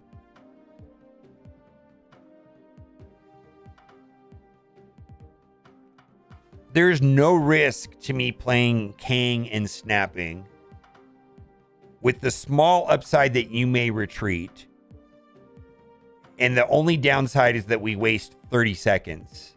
It's just a waste of time, is what it is. So, pre-Kang, this player would never have got 4 cubes. They were going to get 1 cube no matter what. The Kang player just took a chance that you were going to get bluffed out, and that's it. That's all that happened. This player had 0 opportunity at getting 4 cubes. They were getting this was a 1000% retreat situation, and they were going to win 1 cube no matter what. The King player said, fuck it. Maybe you'll retreat. I don't really care. I'm just going to waste 30 seconds of our time to find out. And now you're pissed off because they just retreat. Nobody learned anything. It's just they took the opportunity to find out if you were going to retreat and wasted a bunch of time.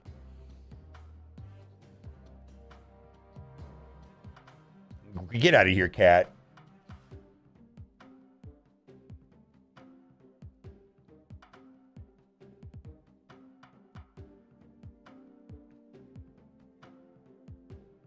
Yeah, I don't know. I actually don't think Kang is that big of a deal after playing it. I think for someone that's never played Kang, I could see how they could come to that conclusion. But the reality is this, and this is from the developers. Intentional element of Kang's design, but like virtually all card elements, subject to change over data and other feedbacks indicates an issue. Keep in mind that using Kang this way may increase how often you win with a snap, but it will cap your wins because they're worthless cues more often. They're actually, what they're suggesting is that, and I know I absolutely know that Kang has cost me cubes. And I have played Kang in situations where I knew I was going to win 4 cubes. But then after I played Kang, they said, yeah, I'm not going to play. You can have your cube. And I just missed out on cubes. I know Kang has capped my upside. Here's my experience with Kang. Some people call my bluff. Some people think I'm bluffing and end up losing more cubes than they probably wanted. King saved me a few cubes. Sometimes he does nothing. Weird card. Exactly. Yeah, we're going to go into a whole Kang rant. That's exactly right. Yeah, there actually is some really interesting data on Kang. I'm going to go over. Like, I don't know that Kang is that great overall. I think he's great in a Galactus deck, and that's about it right now.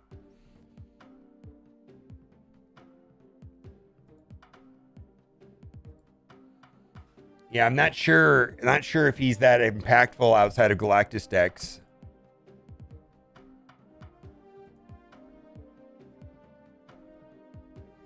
What's up, Arnold? First ever Infinite, congrats. Thank you for the upcoming days off from Snap. Oh, yeah. Yeah, people are not going to like this location.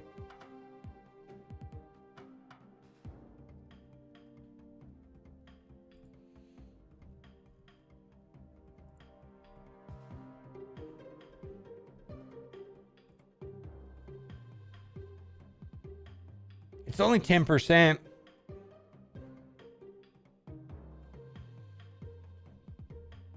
He's in the right amount of variance, though, right? Oh, 20% between the two after, what, the 6th split? What is it, the 5th or the 6th split where you start getting both gold and inkified? It's 10% chance on each.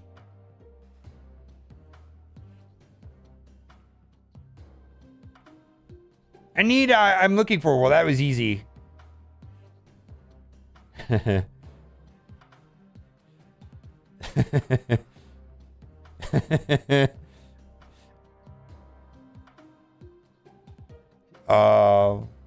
Cat, two favorite people, actually, in my entire life, my 2 favorite people are in chat right now.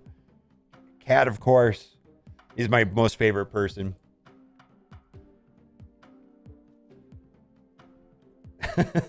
What the hell?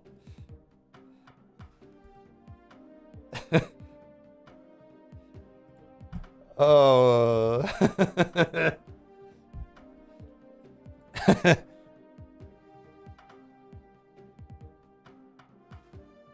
King's numbers are offered because people are trying them for the loop? Probably.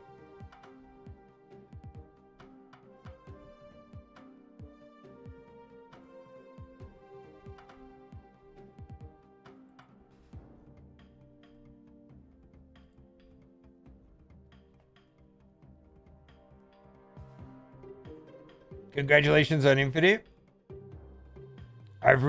We've reached peak brain dead Shuri. Uh-oh.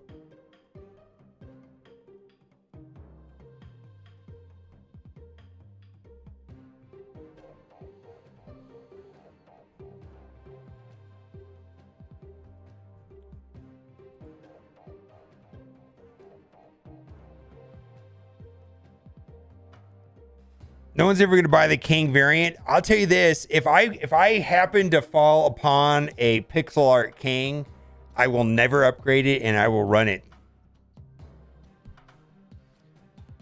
Pool 3 ends somewhere between 3,000 and 4,000. It depends.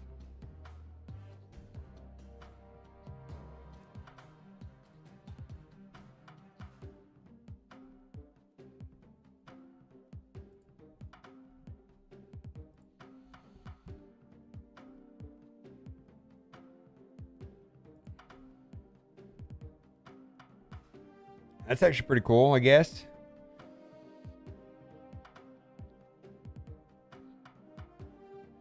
You seen someone play Red Skull on Onslaught Citadel? Ugh.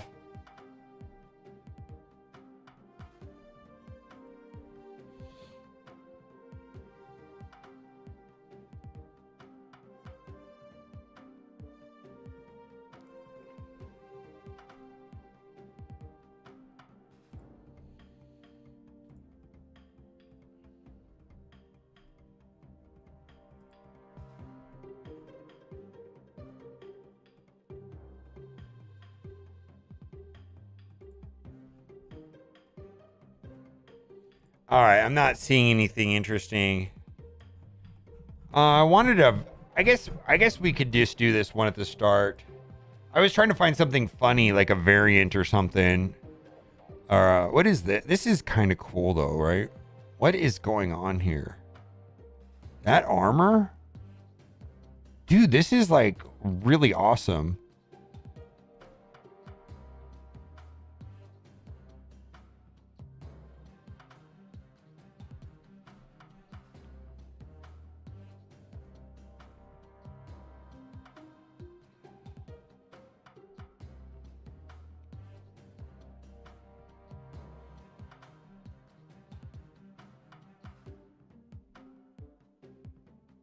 Was that Watu in the back? Watcher in the back?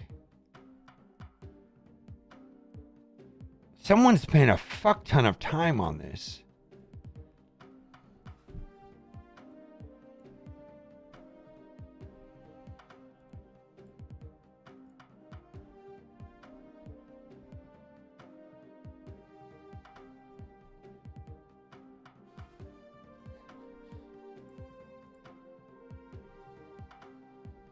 Sandman. Oh, it's Sandman. Yeah. Oh, so this is a ramp deck. I don't understand the team composition at all.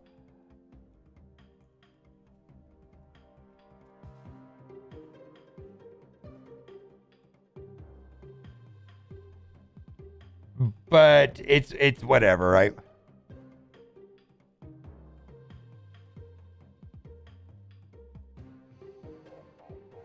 Ooh, is Null worthwhile to purchase to complete my Galactus deck, or wait for Shuri to complete that deck? All right, so I feel like Galactus players either love Galactus or not. If you love Galactus, I would get Null. If you want to play like a bunch of a different archetype or many different archetypes, Shuri's more flexible than Null, but Shuri is more flexible and will give you access to a very powerful archetype, you know, the Shuri Zero builds. But if you just want to be a dirty, low-life, scummy Galactus player like Arnold, get Null. Scum. Well, Null and Shuri are both pool 4, so it's 3,000 tokens.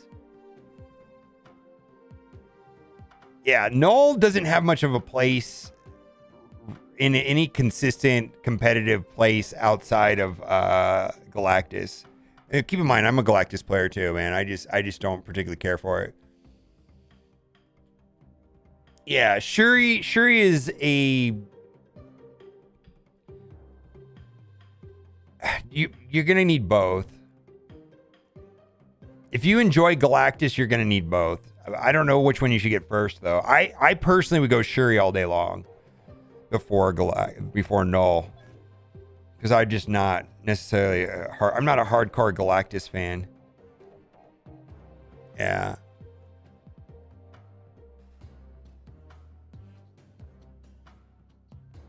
What's hating more, Galactus now? I think Thanos is in the hated spot right now. I think everybody's tired of playing against Thanos right now. I think there's 3 decks that are kind of annoying. All right, let's make this video.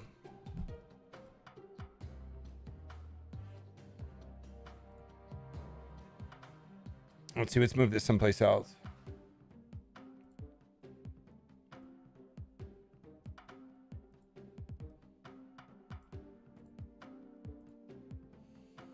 All right, Thanos.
They were gonna talk about Leech.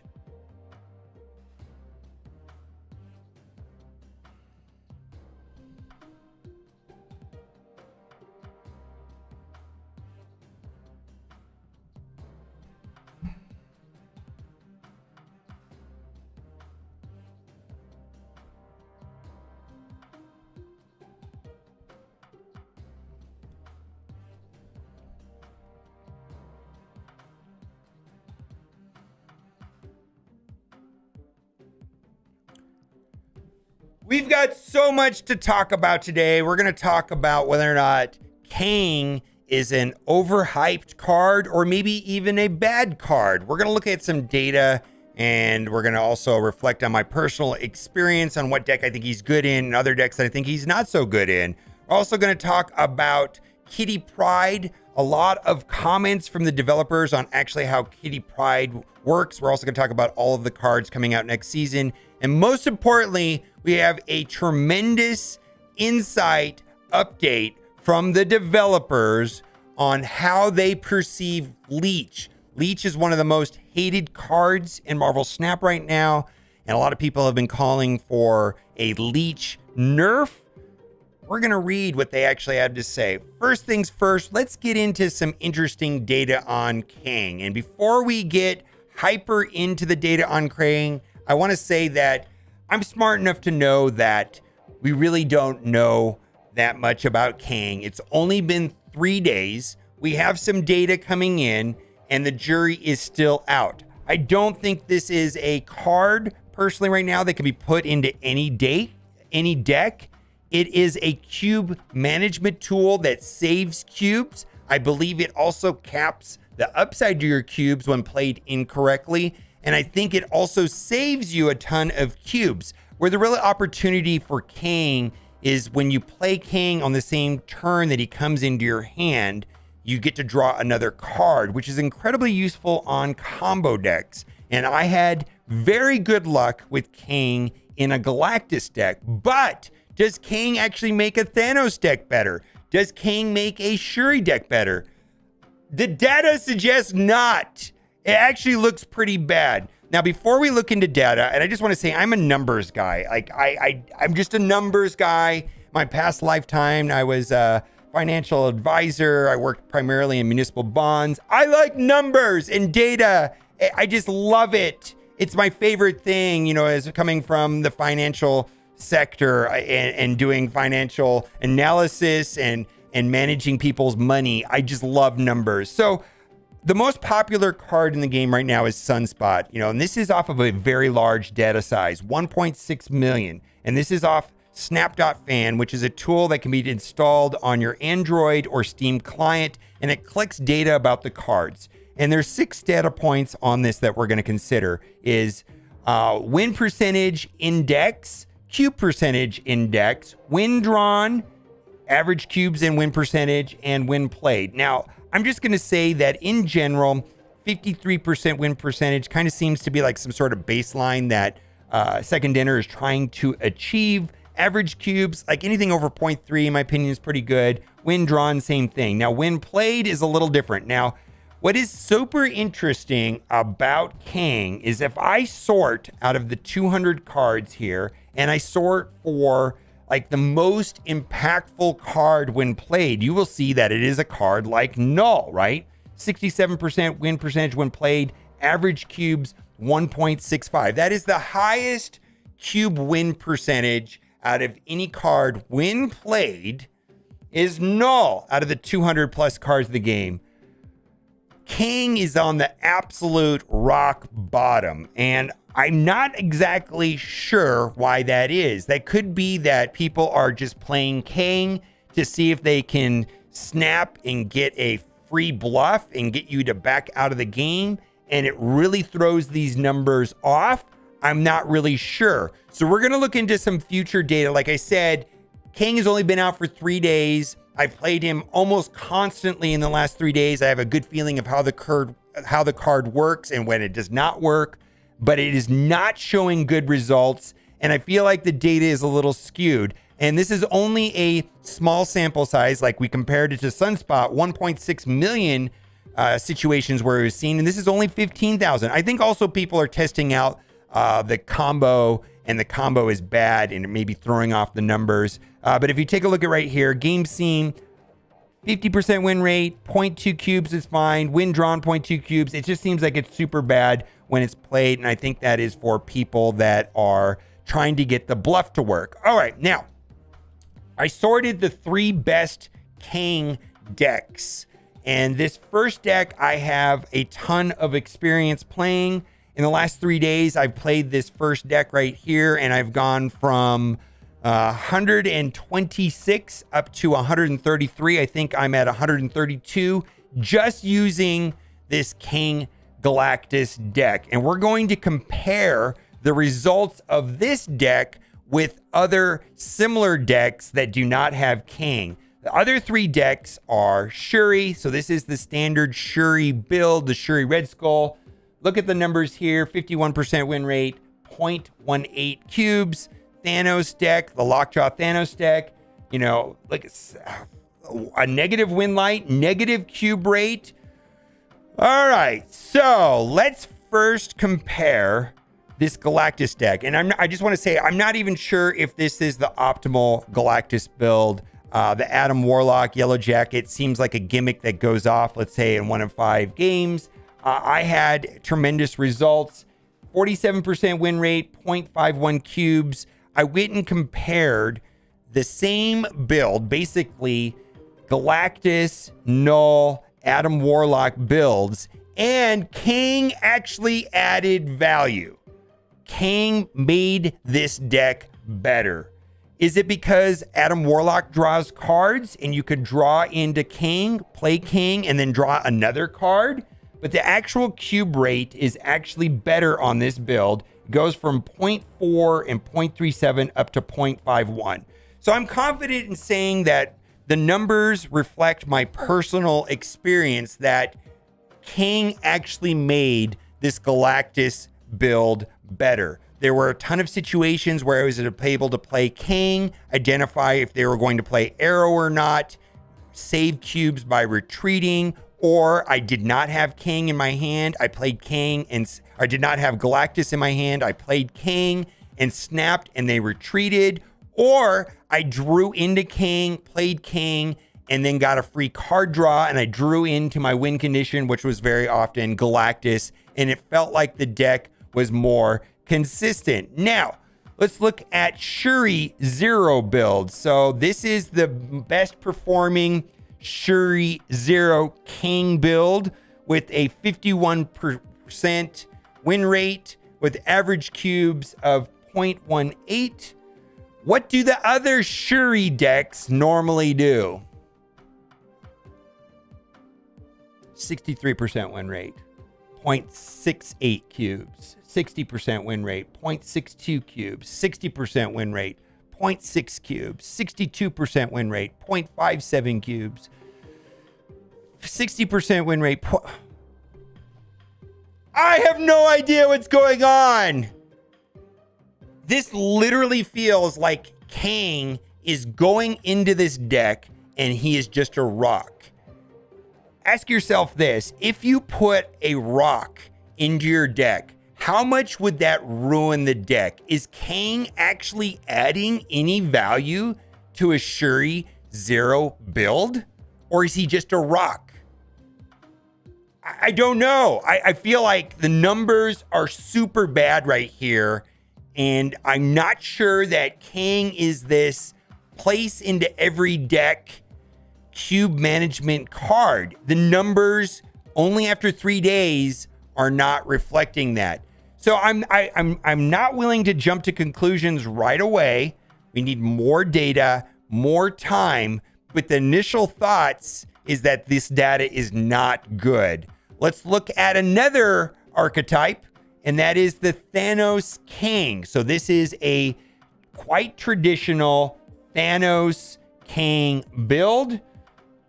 48% win rate with a negative cube rate. This is actually deck loses cubes. Again, small sample size, where the normal Thanos Lockjaw decks, all of them have much better numbers. 63%, 0.7. This could be possibly the best deck in the game right now. 62%, 0.59. 60%, 0.52. All of these builds are without Kang, and they do just fine. So I'm not really sure what to make all of these numbers, but I just wanted to read some comments from the developers about Kang, and this is kind of my experience as well. I actually think you can be giving away upside on Kang's cube potential. If you play Kang when you're obviously going to win, you can actually play Kang when you could have played your win condition and won, or you play Kang, your opponent second thinks, and then they retreat. This happened to be a lot. I think people might be playing Kang when they don't need to. A lot of people have voiced concerns over the risk-free snaps Kangs allow and how it diminishes one of the key strategy elements of the game. Is the free step mechanic here to stay? And this is from one of the developers. This is an intentional element of Kang's design, but like virtually all card elements, subject to change if our data and other feedback indicates an issue. Keep in mind that using Kang this way may increase how often you win with a snap, but it will cap your wins because they'll be worth less cubes more often. So he's suggesting what I just said is that you may actually be stripping away cube equity by playing Kang too frequently, and oftentimes Kang is just a rock in your deck. Okay, I just experienced the fact that Kang resets snaps. What is the actual point of that? And I'm just going to suggest it's a time waster. Both me and opponent snap. I play a winning move, which he couldn't stop because I had priority. He plays Kang and snaps, resets 1 cube. He retreats. I win 1 cube. What this player does not understand is that they were never going to win more than 1 cube. When I'm losing and I have Kang in my hand and I know you're going to win, and if I did not have Kang in my hand, I would retreat 100% of the time and you would only get 1 cube. What's happening is I'm wasting 30 seconds of time. What happens is what I do is you snap, I snap back and place Kang, and I'm just hoping that you'll retreat. We have to waste all this time. You don't retreat. You think you're going to win 4 cubes, but Kang resets the turn and I just retreat. And basically it just wasted 30 seconds of time. That is the reality of what Kang is really doing, is he's just wasting time. And I'm willing to place Kang and snap just hoping that you'll retreat. And that does happen. People do retreat to Kang when I have nothing. It just doesn't happen as much as you would think. And I find that the Galactus deck presents the best opportunity for that because I don't always have my win condition. Let's talk about Nimrod. Nimrod is going to be the Battle Pass card coming out on Monday. There was a very good developer highlight video. And then we've also got some clarification on some of the new cards that are coming out next month. And then we also have some developer comments on Leech and what they want from Leech. Now, what's interesting about this video is this video actually mentions a combo, and they show a combo with a turn 6 Galactus player. He also works very well with Venom and Shuri. I can see a ton of situations where you place Shuri on turn 4, or no, turn 2 you play Wolverine on the left lane. On turn 4 you play Shuri anywhere. Turn 5 you play Nimrod, a 10 power Nimrod on the leftmost lane. Then you play Galactus in the free right lane and explodes the Nimrod. Nimrod kicks a 10 power all the way over, like shown here. And this is just a 5 power one, but with Shuri it'd be a 10 power. And then the middle one also explodes and kicks over another 10 power. So you would have 22 power plus 4 power from 4 or 6 power from Wolverine, leading to a situation where you could have 26 to 28 power on turn 6 Galactus. Never mind, you could also be using Shuri to send over a -16 Hobgoblin on turn 5. That is always an option. Now, Kitty Pryde has been a confusing card, and after reading the developer comments, there were 2 developer comments on Kitty Pryde. I most likely will be picking up this card.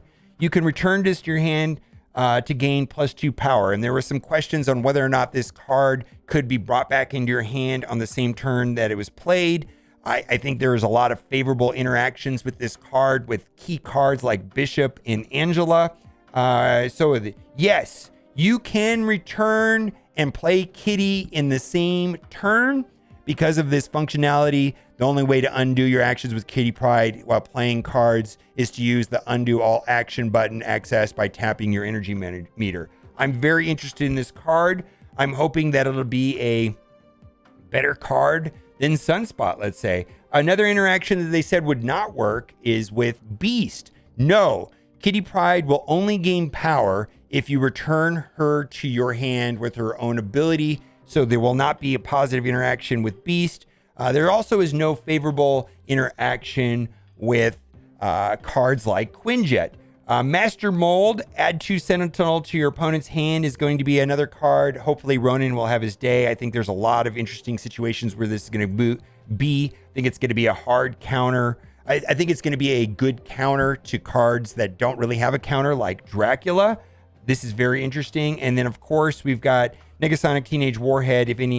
After any card is played here, and destroy this card and that card. Now, I just want to say, Nimrod is going to be the Battle Pass card, and I think that is worth it, even if you don't care about Nimrod. There's going to be all kinds of things you can do with Venom and destroy decks and things like that. I think he's going to be super fun to play. But if you don't care about the card, there's still a lot of value in the Battle Pass from a collection advancement perspective with the amount of gold and credits, and I do recommend the Battle Pass, even if you don't care about the card. The other 3 cards that are coming out next month seem to me to be the right kind of cards that should be introduced into Marvel Snap. Interesting cards that will have some play, kind of like how Black Panther was an interesting card that saw some play. MODOK is an interesting card that saw some play. Lately, a lot of the cards that have been coming out in Series 5 have been bad, with the exception of maybe Kang. And all 3 of these cards, I think, have reasonable plans and reasonable decks, and we'll see some play, but none of them look busted like Silver Surfer or Zabu did when they came to the game. So I'm actually excited for the next month, and I hope this is a path forward that Second Dinner will continue. Do you monitor a card's fun factor? And this is 100% about Leech. This is very fascinating. Yes, we measure fun. It's more important for cards to be fun than balance, and that's what makes them appealing.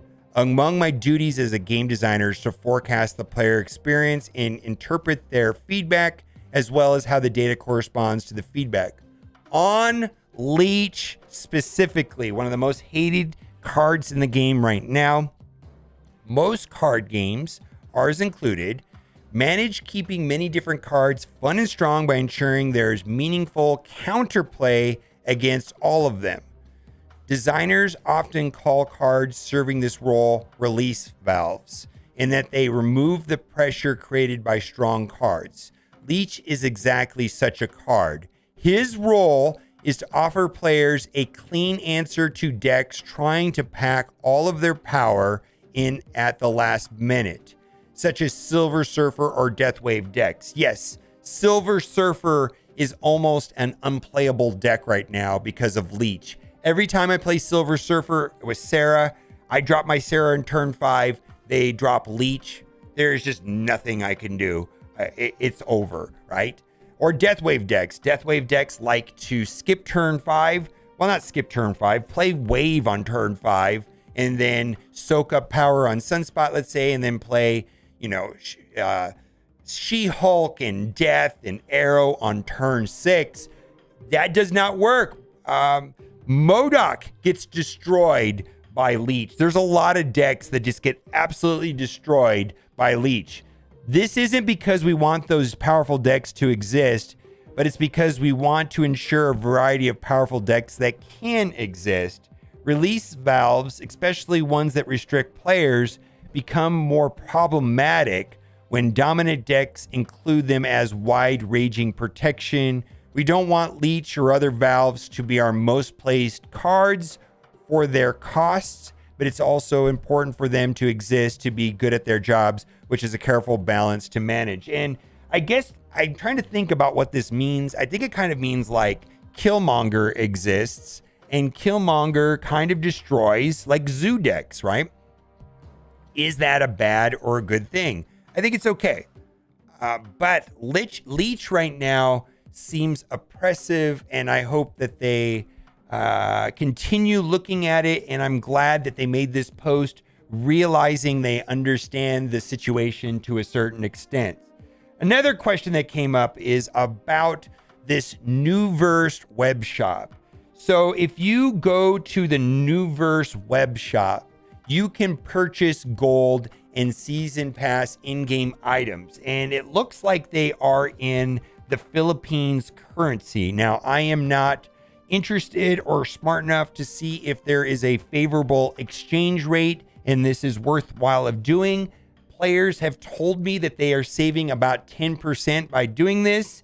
And I just want to know that this is not this is an acceptable way of purchasing items on the Newverse website. Also, I just wanted to mention that I purchased the More Magic Mystique bundle. Inside of this bundle, there is some gold, and with that gold, you could buy the other bundle. I think that this bundle right here with the Mystique bundle, I used it to let me restart that. Do I have the other? Okay, let's put this in order. Just wanted to mention that I purchased the $20 Momoko Magic bundle for $20 because there was reasonable value in that the 1,500 gold has the same amount of value of $20. Plus I got 1,500 credits and I got a pretty cool looking variant. Also worth noting is that you can use that 1,500 gold and purchase the More Magic bundle or the upcoming Token Tuesday, whatever it is. It's a Tuesday special a Tuesday special offer that features collector tokens that you can purchase with gold. Also, there is a incentive to be hoarding collector's reserves if you care about variants. After this upcoming patch and this upcoming season, which I believe will be starting Monday night, we'll have to see. There will be steampunk variants for the following cards. Right now we have some steampunk cards in the game. I'm thinking about like Wasp and Ant-Man. So if you're interested in these variants, maybe save your collector reserves. Also, they're going to be changing the Thanos animation. They introduced a Thanos animation into the game, which was garbage, and then they removed it. And my understanding is they're going to replace that with this right here. Also, I just wanted to talk about what's the percentage of players that reach rank 100 each season. Are you satisfied with that number? The amount of players reaching Infinite is lower than we want right now. We are always iterating, and ranked mode is an area we will continue to improve over time. And then he mentioned specific numbers. Last time we were told the percent, it was like 3%. Wonder if it's still the same. 3% of the players hitting Infinite.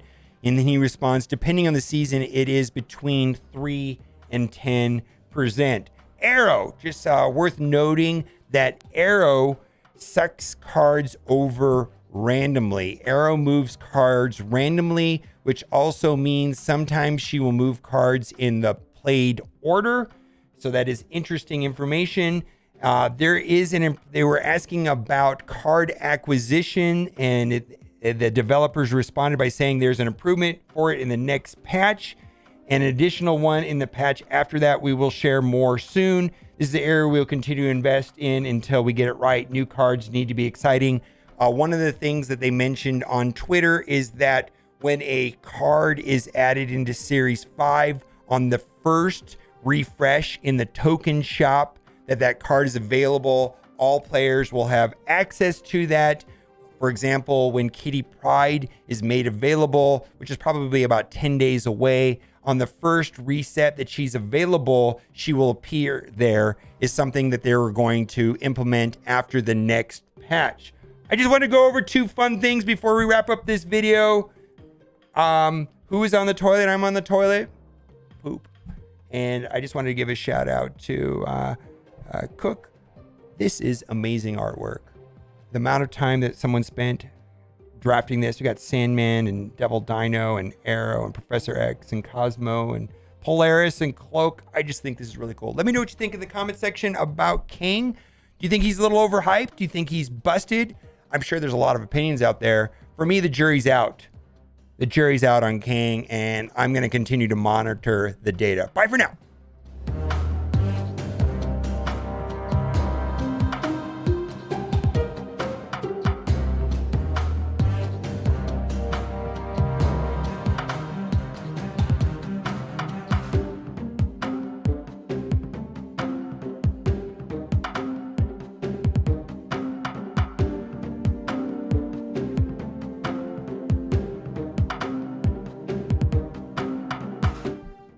So what do you guys think about Kang?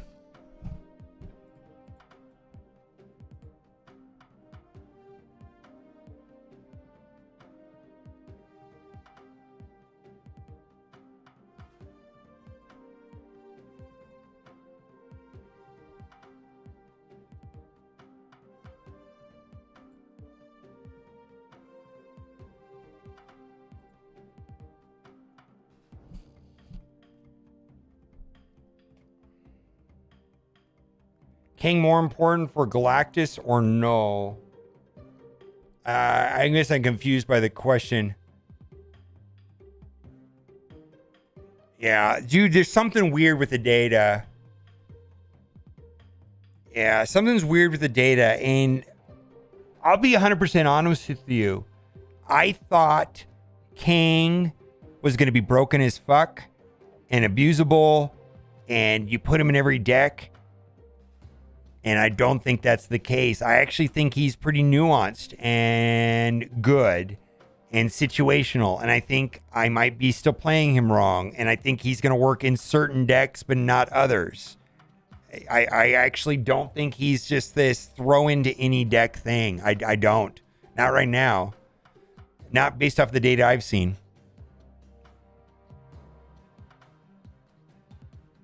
Is Kang better for Galactus or no better for Galactus? I'm inclined. Oof. Okay, first of all, Kang costs 6,000 and for the foreseeable future will always cost 6,000. Null costs 3,000 and someday will be pool 3.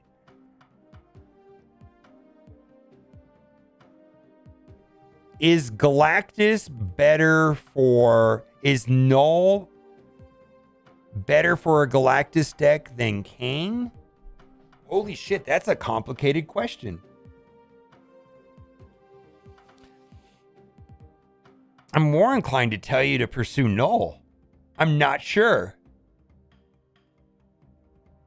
Yeah, you asked a really good question. I don't know that there's a clear answer to that. You asked a very good question. I'm not sure. Null wins games. Null just straight up wins games. Seems really cool in a Galactus deck. Kang, in theory, should be played in a lot of other decks, and a lot of people will say, well, he's a big bad, his utility, blah, blah, blah. You know, he's going to be used in more decks. We'll see. I think that the problem I'm having with answering this question is I don't know how good Kang is, really. I'm not sure. Yeah, I'm not sure. I got to blow my nose.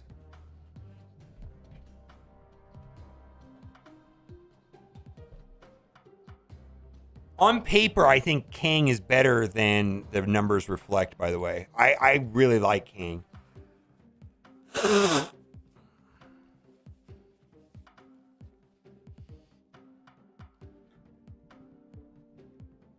Yeah, I don't know. All right, I want to play a deck. What are we going to do? What I want to build a deck that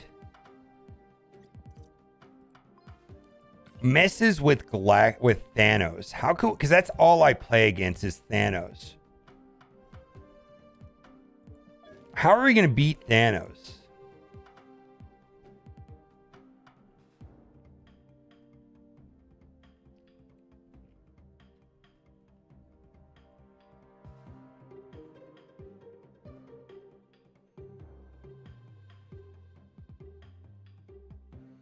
I got to infinite for the first time with Galactus and all. Yeah, you can hit infinite with Galactus. Galactus is, I think, a tier below Shuri, Thanos Lockjaw, but he's Galactus is strong. Darkhawk. All right, Darkhawk is okay. Let's build a Darkhawk deck then. Actually, I think that's a good idea. Darkhawk. Let's build a Darkhawk deck. I feel like this deck is going to lose to Shuri. All right, we're going to put Darkhawk in here, Mystique, and we're going to put Shang-Chi in here.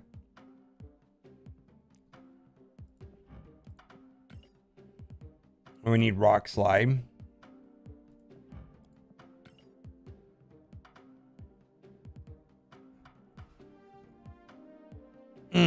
Should we put Iceman in here? Should we put not Colossus? Should we put Scorpion in here?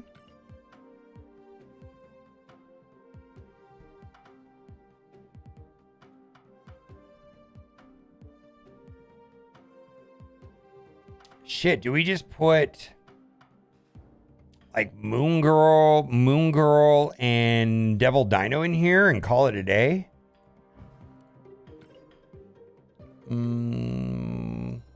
Why don't we remove Black Widow?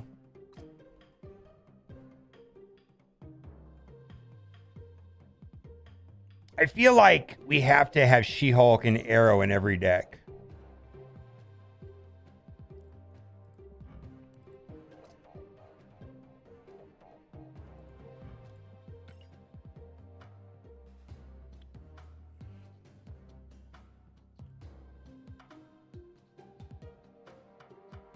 Is this garbage? Tell me why this is garbage. Quinjet for Iceman?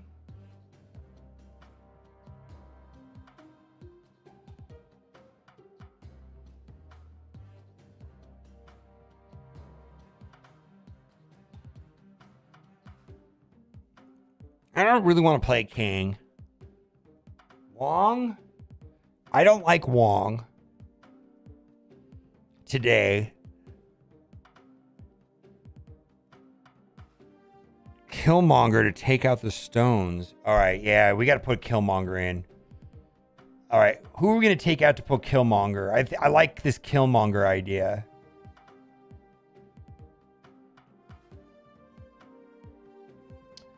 Should we abandon the Devil Dino Moon Girl idea and go Killmonger instead? And something else? Should we get rid of Moon Girl and put in Killmonger and Black Widow? Yeah. Black Widow's good against Thanos. Black Widow's good against Thanos. All right, we're gonna put in Killmonger and Black Widow.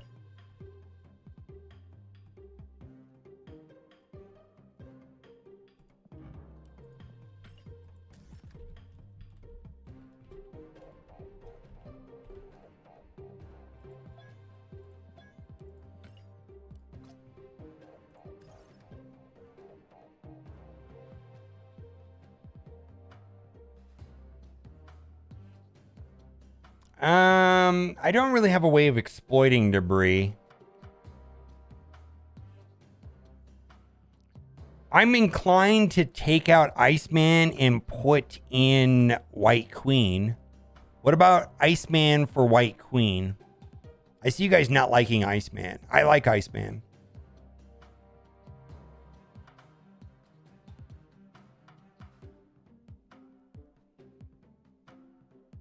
I don't... Wait, did you watch my whole video about Kang just a minute ago? I don't know if you just joined the stream, man. I had a whole rant about Kang just a minute ago. Not Professor X, no. This is not a Professor X deck. That would be entirely different. No, Moon Knight, no. The only card that I would consider putting in White Queen...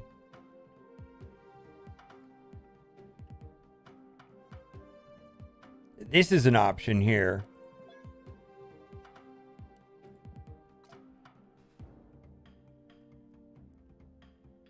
Oh, I get it. Unthinkable. I get it. Oh my God.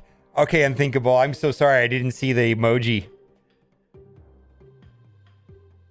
Okay. Okay. Yes, 1000%. We're removing Iceman for the She-Hulk synergy. I 1000% agree with that. I think this is a build. I actually think this is a build. Who else are we going to copy with Mystique?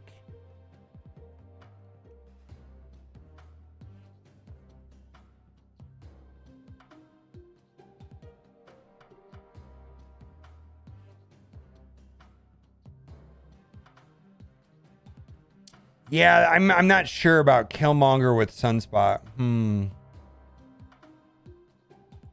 Let's remove Killmonger and let's remove Sunspot. As much as I hate that idea, we're gonna remove Sunspot. And we're gonna try White Queen for now. Suck it, Thanos, let's go. Let's see if it works.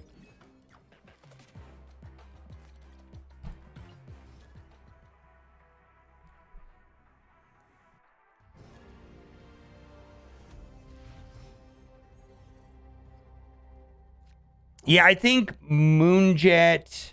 I think there's a way of squeezing Devil Dino into this also.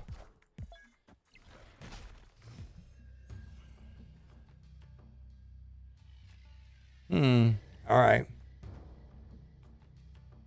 Yeah, I really want to run Moon Girl on this. Moon Girl somehow.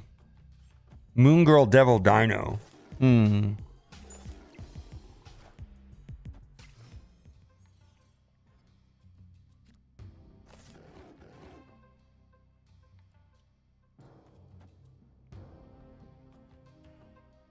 Should I snap here?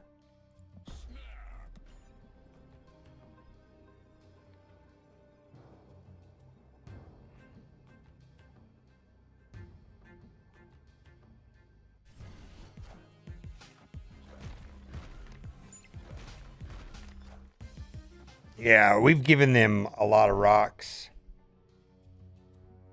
All right, so this is Galactus, maybe?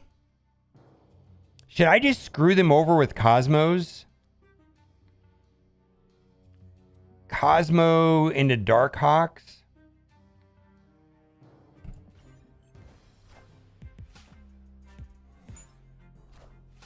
Shuri, all right.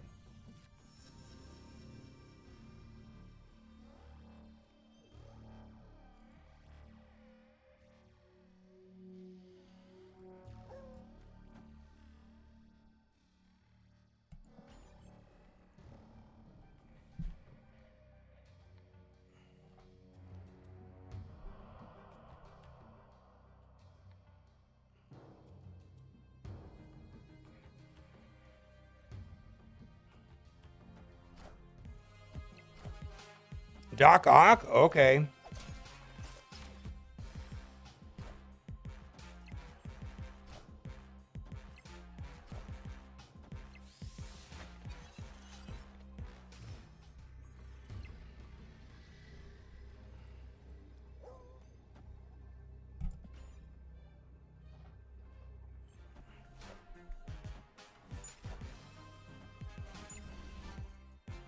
Wow, we lost to a destroyer.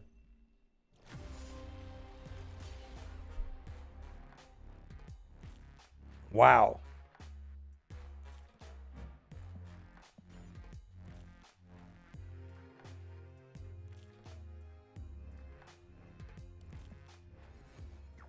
I've got Cosmo. Cosmo is in the deck.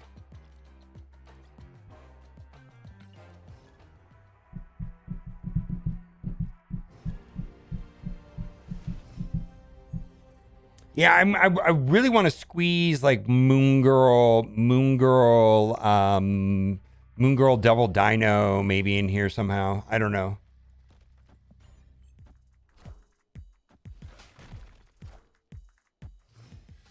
Yeah, that was a coin flip if he went right? Because then he would have destroyed everything. So that was a 50-50. Yeah, we lost. It was a 50-50. So I'm not mad at my deck right now at all. Like 50-50 is 50-50. That's fine. Ugh. All right, what do we got to do here? Let's do. Does that help me at all? I don't know. I knew I need to play a card. Let's play that.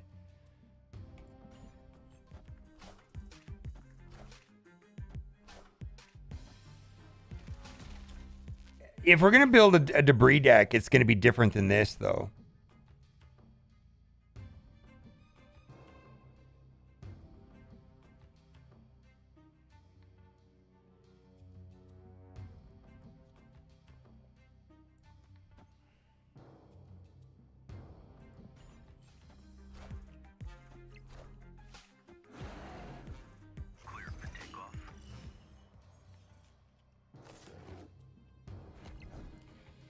Would we play Shang-Chi and then we arrow on the last turn? Do they have... We don't have prior... let's do it anyways.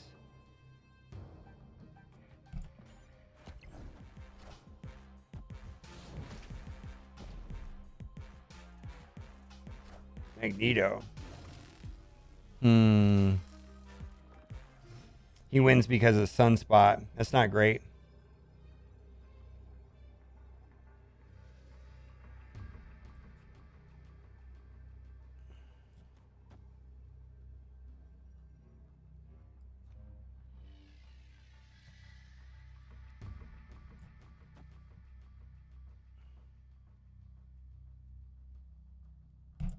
Let's see if it works.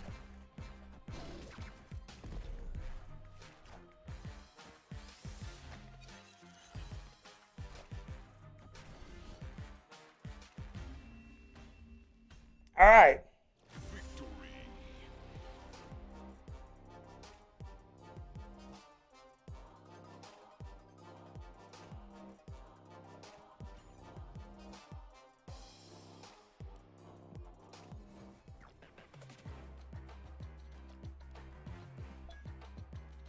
Wow, I've got a lot of... Oh, let's look at my store real quick.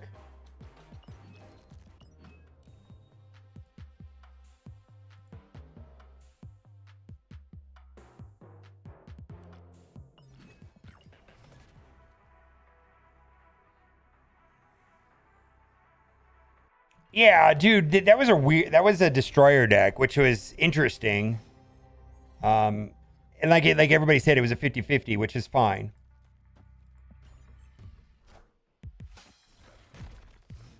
Should I always split your cards? It actually does not matter.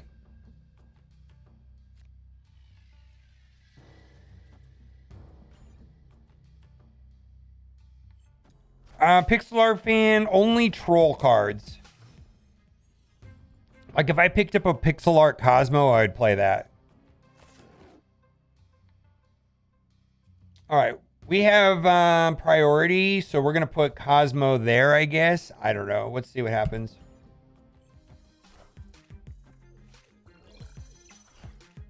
All right, like minds think alike.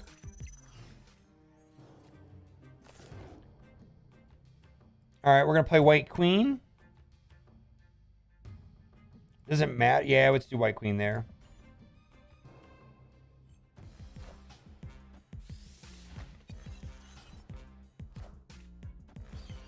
All right. So we can mess up his warpath by placing arrow, right? Let's do that. Let's mess up his warpath right now.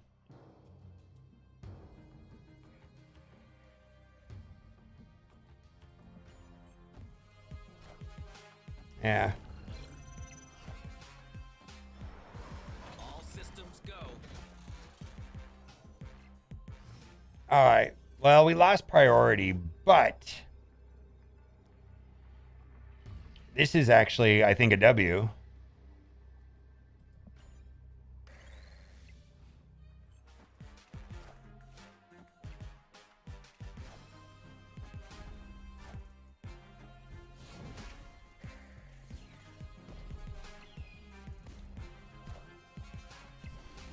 All right.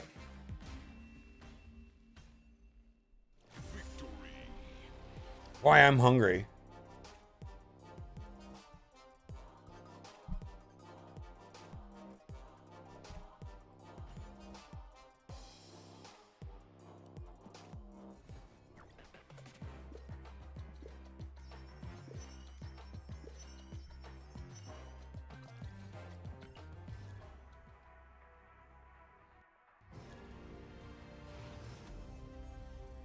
What would be better weight for in pool 3? What do you got, Rogue?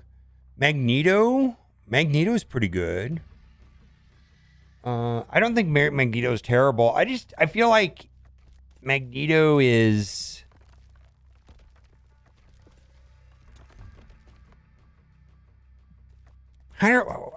He's not like She-Hulk and Arrow. I don't know, man. Maybe just wait. Do you have Mystique? I think Mystique is pretty good.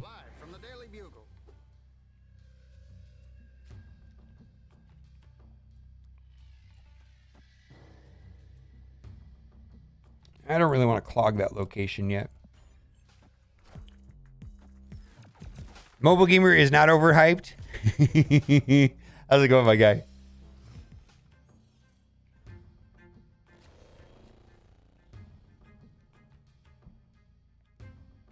All right, I'm going to place armor over here because why not? I don't know.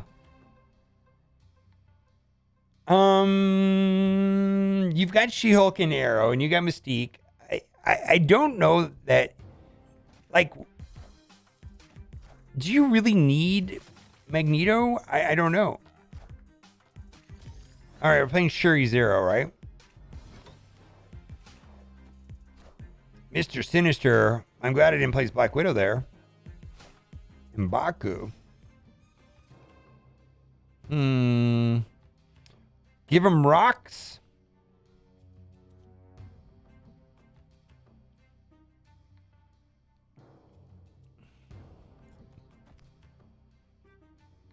We don't have priority, so...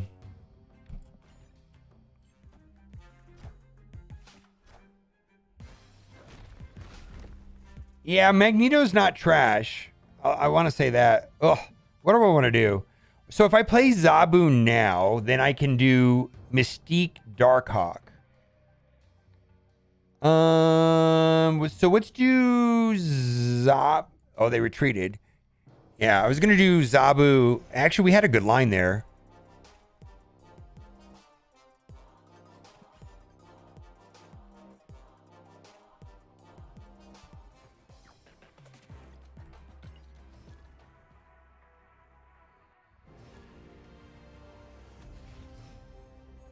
Rogue, I don't know that Magneto's an auto buy, unless there's something you want to do. Like, there's nothing wrong with Magneto. He's a better card than most. Oof, should I snap here? Let's see what the next location is, and then we'll snap. Killmonger's a dead card now. Morbius runs, what, Wolverine? So maybe they can get Wolverine over there?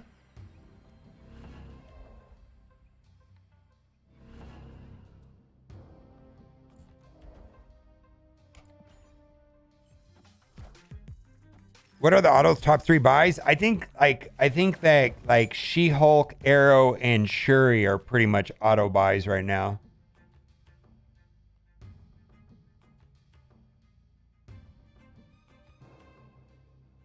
Dude, I don't really want to get stuck.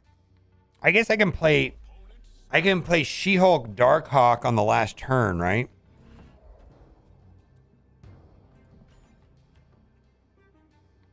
Wong? Yeah, I don't know about Wong.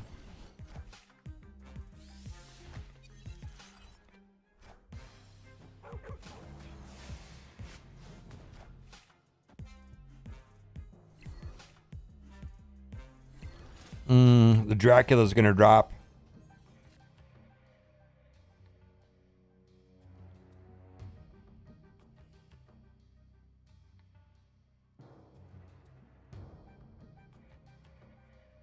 We're gonna pass here. See if they do. All right, so they can't play anything now, right? I'm confused what they're gonna do. How do I lose this? I'm so confused. Wait, oh, they're gonna run.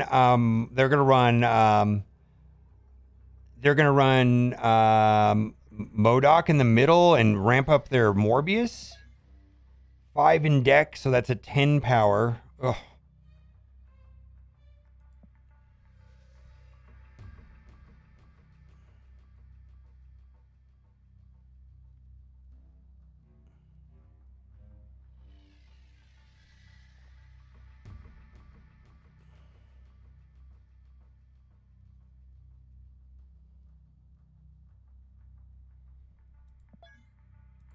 That's not going to be that big. I don't know what they're going to do. Oh, okay. I'm playing 4D chess over there and they already retreated.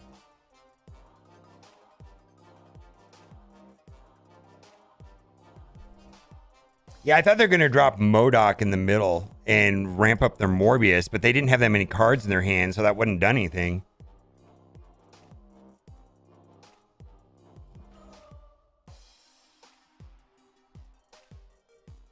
Yeah, I know, right? Well, I need some food. Ooh, are we going to get a... I actually kind of want a pixel art variant. Like a pixel art Cosmo would just make my day. Any troll card, pixel art. 1 in 20 chance. Blue Marvel Mosh boosters. All right.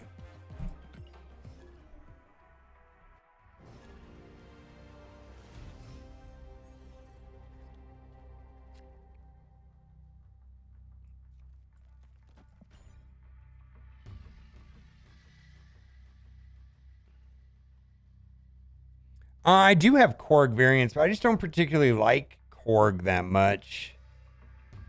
I've got some of the weird forehead chibi. I don't know. I'll show you. I don't know if I like it, is what I'm trying to say. I don't feel like Korg is trolling enough to run pixel art either. Oof. We're definitely gonna play Killmonger on that. Is this Thanos? This is Thanos. All right.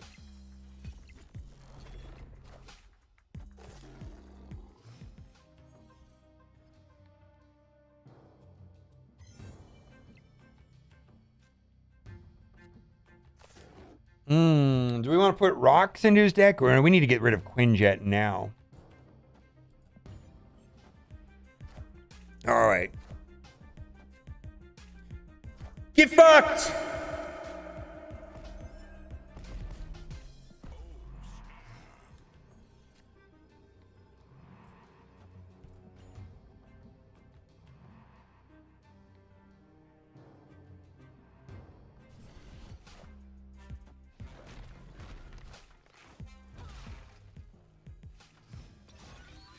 I mean, they still run Blue Marvel, right?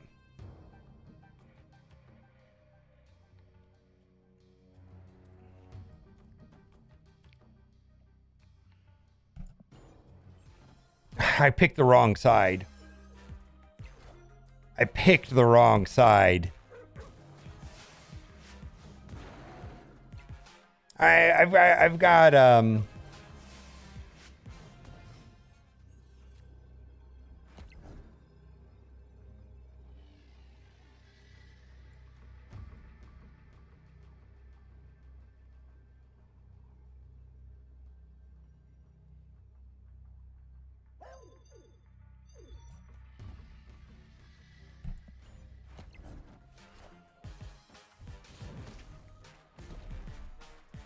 pull nothing.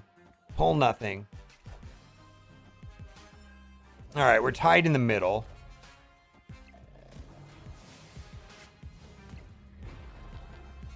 We win because of points. Thanos is trash!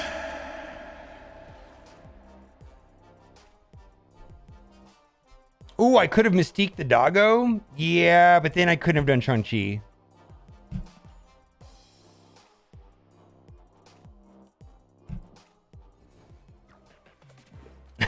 I should have made this into a video. Holy moly. Is this actually working against Thanos?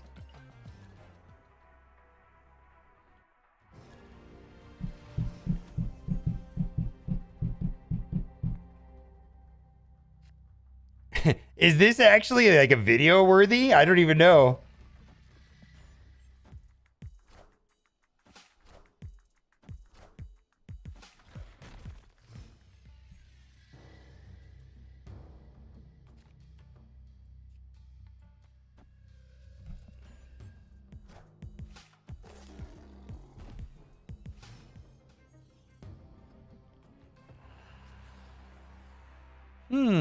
I've got Prio.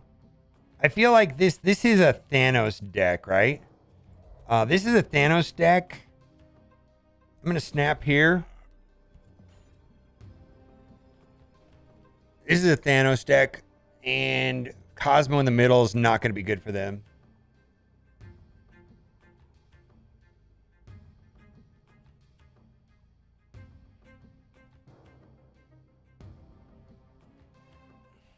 This is not a Thanos deck. This is a Galactus deck.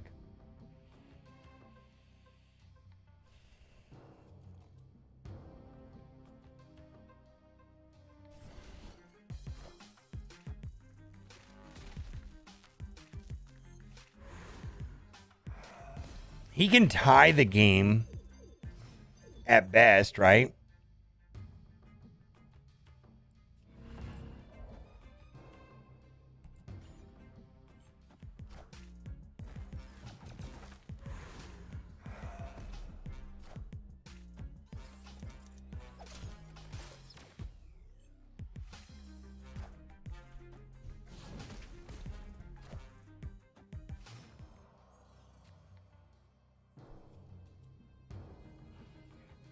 I can play 2 She-Hulks on the last turn, right?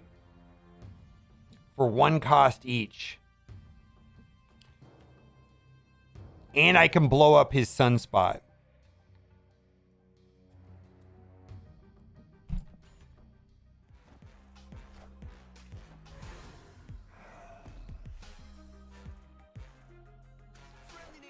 That's kind of bad. Well, I can't blow up his Sunspot, but I have She-Hulks.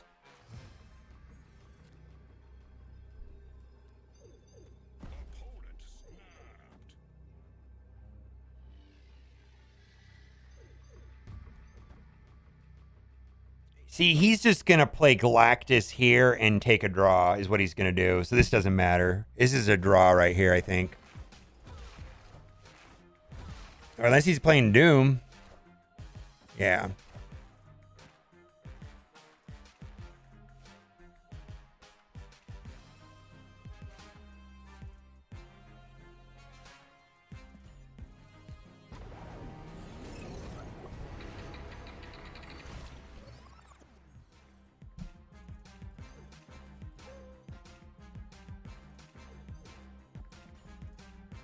Come on, give me my 2 cubes. Just retreat. He's probably going to play Galactus in the right, and it'll be a draw. That's the only thing I think this is going to be. I think this is just going to be a draw. Oh, he retreated. Okay.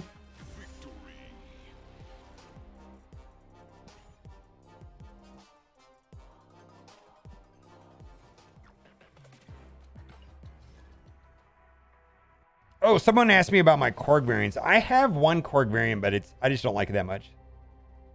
All right.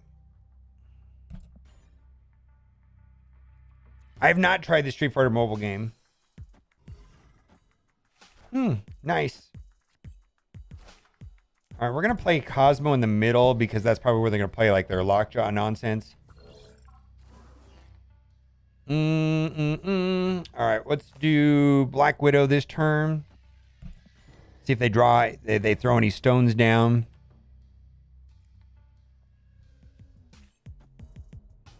Exactly, Mike Cook. Exactly.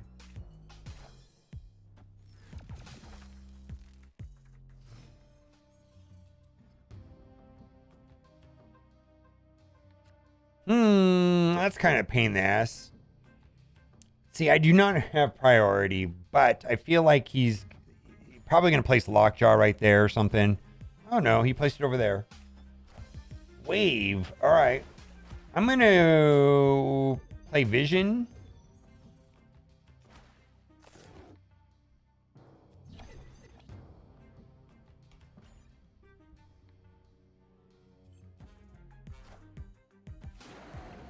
Okay, very nice.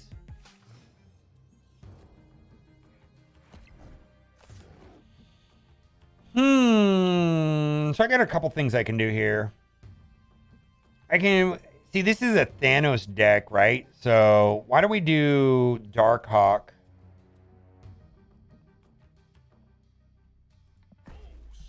Just see what he does. And then I could draw into a Mystique, I suppose. or a Killmonger or a Rock Slide. Oh, Leech. Oh, you jerk. All right.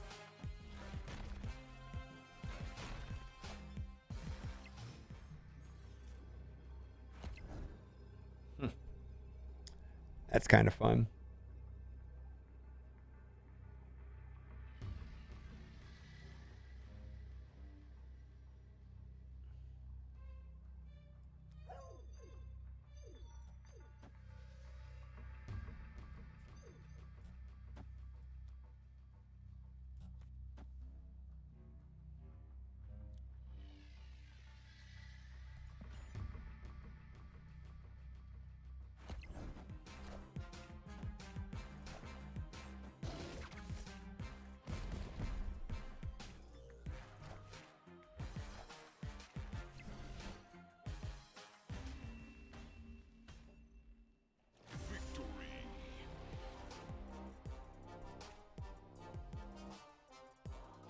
Is this a thing?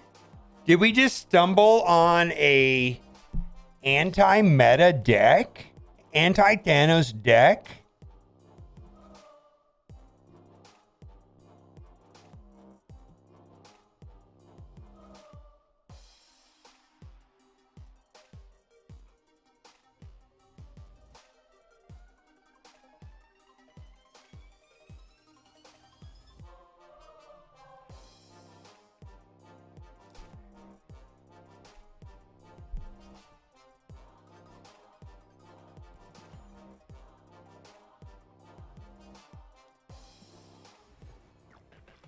I mean, this has not been trash. We've been playing against Galactus and Thanos decks.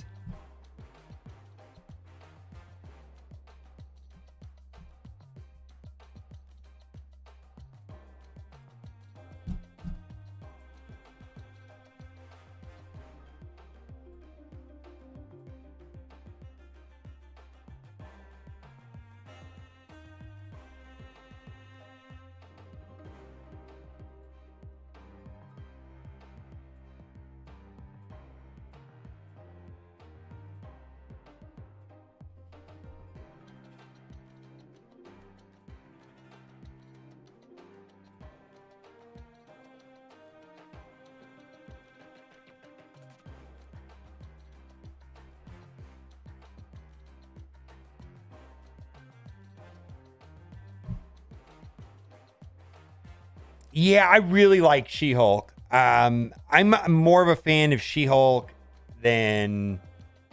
Yeah, She-Hulk is good.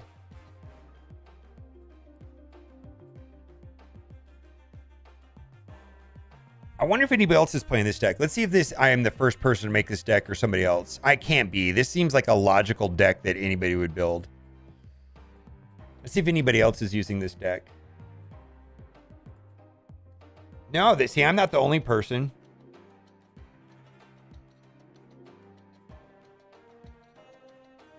Well, my results were better. Somebody else played it too, but all right, I need to grab a small bit of food. I have a hunger headache. Yeah, I don't feel like this is like a super like, whoa, you're such a master deck builder. It's like, holy shit, I'm just playing good cards that are good against Thanos. Like, all I did is said, what is going to screw Thanos over? Black Widow screws Thanos over. Killmonger screws Thanos over. Darkhawk screws Thanos over. Okay, well, I've got to put cards to help Darkhawk. Korg and Rock Slide. Zabu makes sense. Shang-Chi. I mean, it's just kind of a...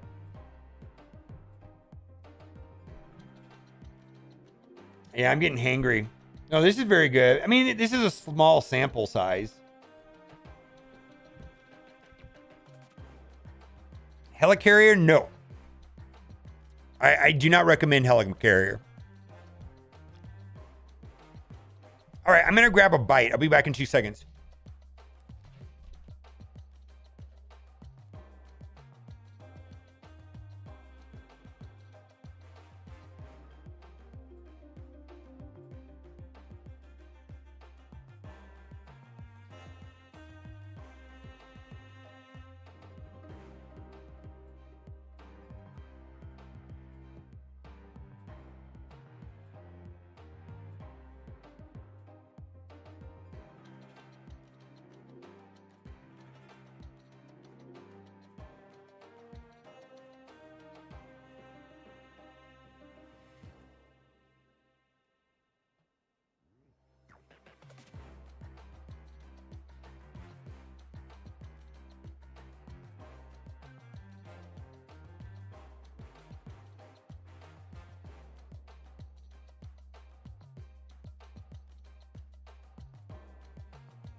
Tortilla.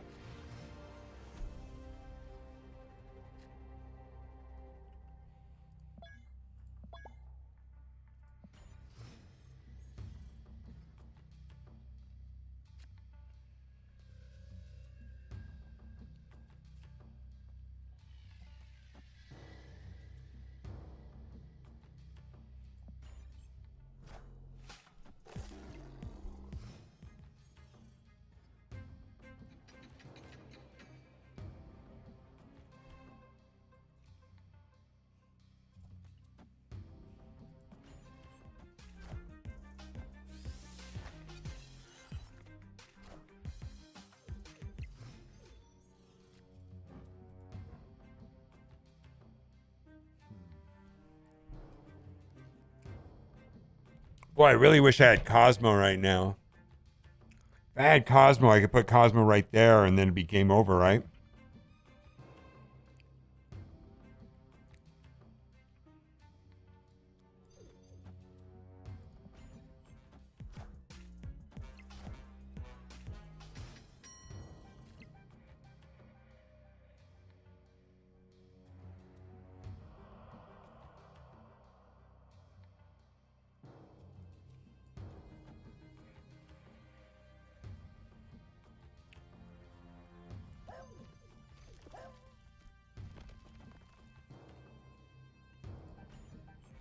I don't think we win this one.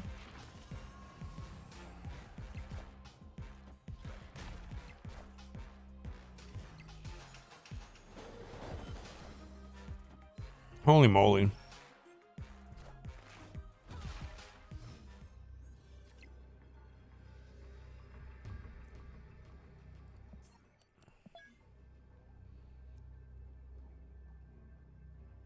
Hella? There's some pretty good MODOK builds with Hela.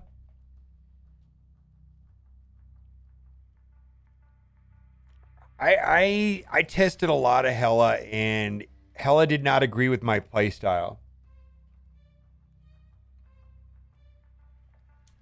There's an entire Hela Flame club and people that love playing Hela. Well, I should just retreat.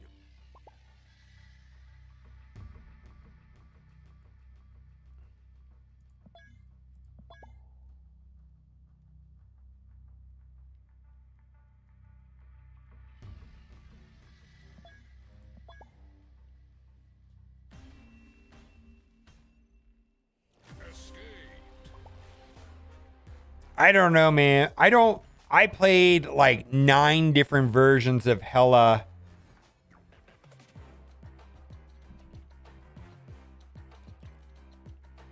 And I found it to be fun, but not competitive. And easily disrupted by smart players.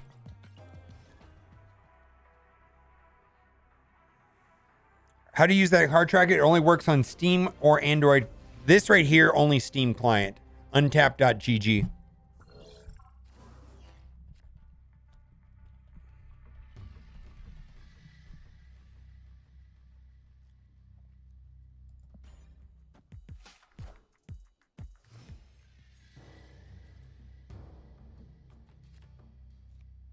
Yeah, I have no like real thoughts about like I'm just not a Hela fan. And I feel like I played a lot of Hela. All right. Sunspot's getting yeeted. We're going to do that later though.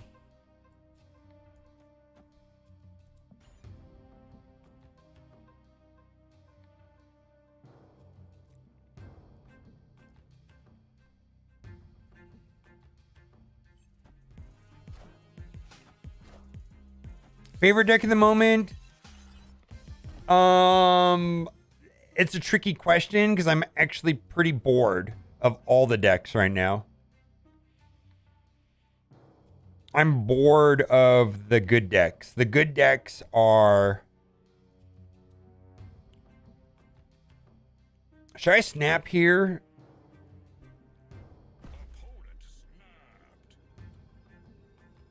Well, they're playing ramp. Let's just see what happens.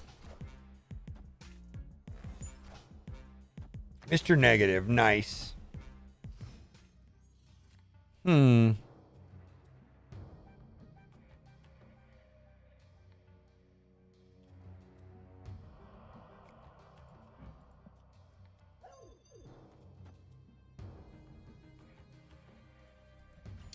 The best two decks in the game, to answer your question, the best two decks in the game right now are Shuri Zero and Thanos Lockjaw. And then there's a place there also behind them for Galactus. So they drew their entire deck. Yeah. There's no chance we're staying in this. They have their entire deck in their hand from Thor.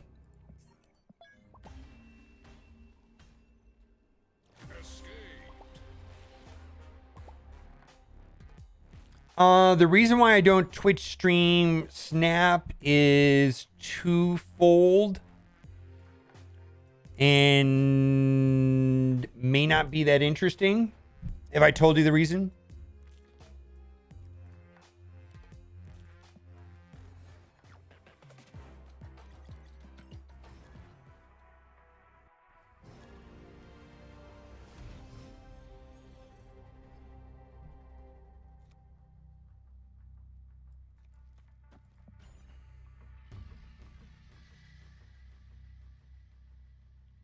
If I did not stream Marvel Strike Force on, well, let me answer the question in a different way. If I did not stream Marvel Strike Force on Twitch and I was a new Marvel Strike Force a new Marvel Snap streamer, I would stream it on Twitch.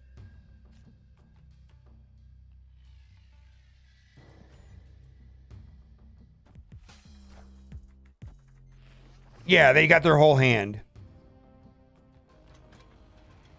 I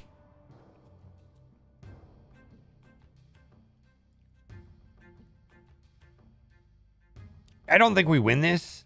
Like, I don't feel like this is good no matter what I do.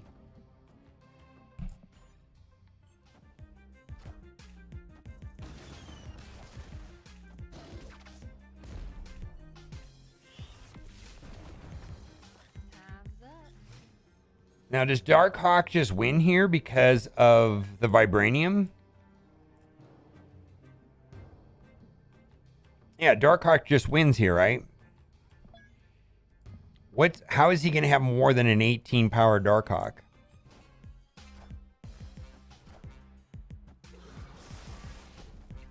I should have snapped.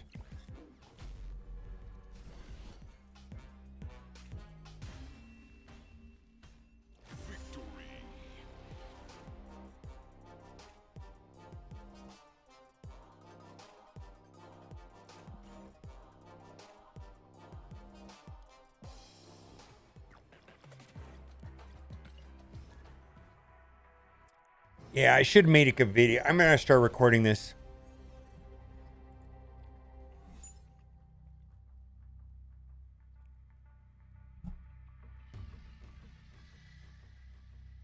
Oh my God. Agatha? Oh, this is a garbage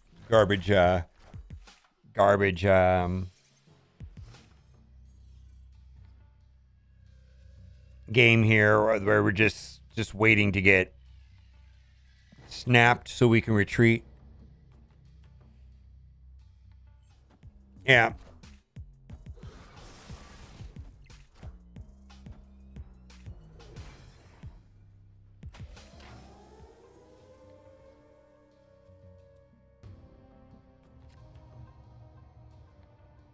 All right, Cosmo. You're all right, Agatha. You're playing okay. Yeah, I just started.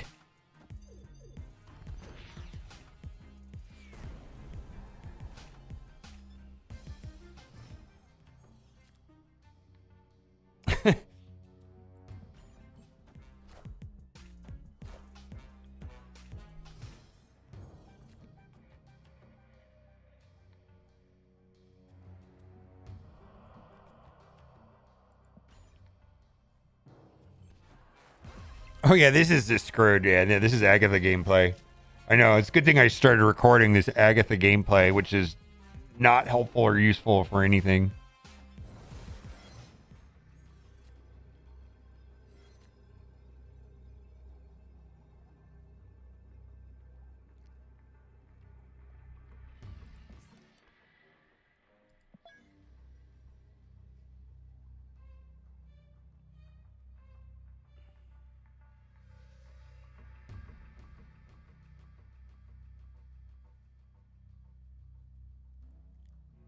What's the cube? I don't want to win. I don't think it's worth a cube.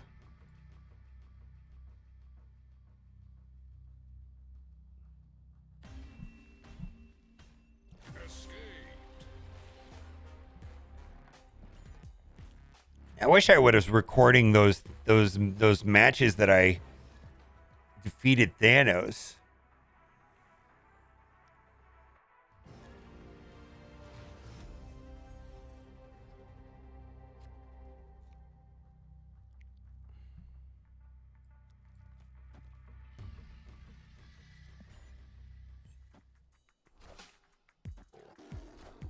All right, we got Zabu.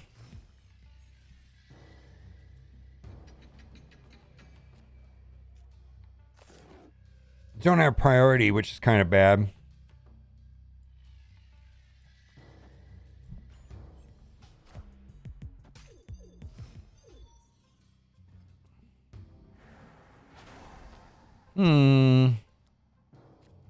That's kind of bad for my deck.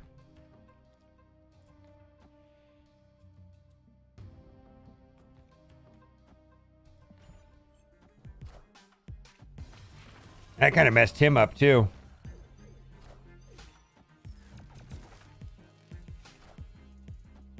Oh, okay.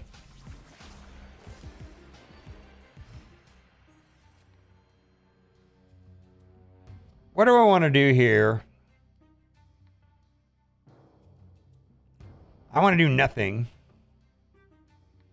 Everything's going to shift over to the right.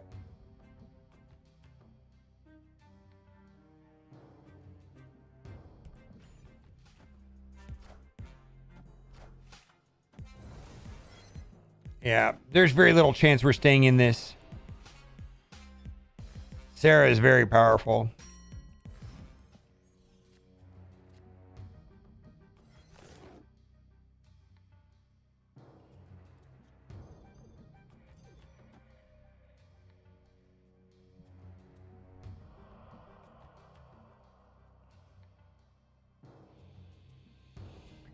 If I can end the turn ahead here, right? Wouldn't that be good? And then I could suck everything over. What is he playing? He's playing like some surfer weirdness, right?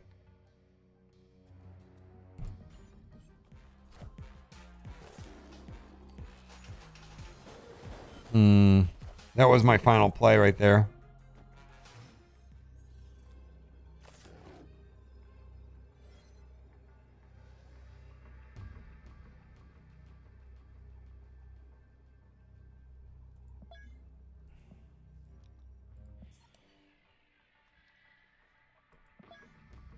All right, I think I'm going to edit a video and then I will play this deck tomorrow.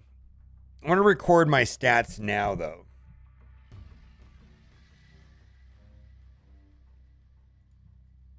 I don't know. I don't mess with Sarah. These random Sarah decks will destroy you. Yeah, dude. The random Sarah decks will wreck you. I don't fuck with that.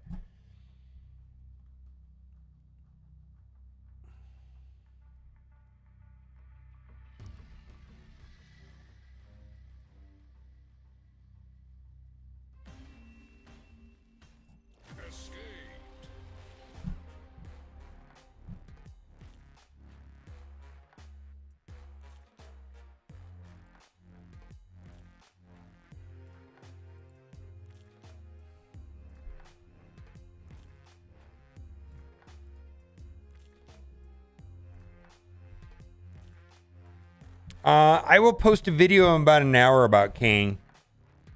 Titled that exactly.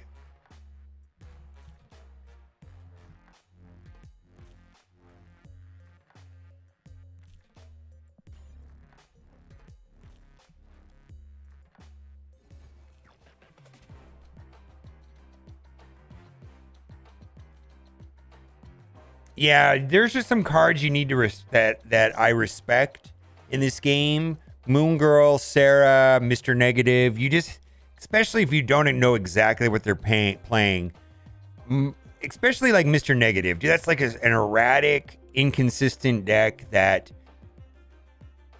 they've been sitting there playing it for 10 hands, and then they finally get it to pop off, and you lose.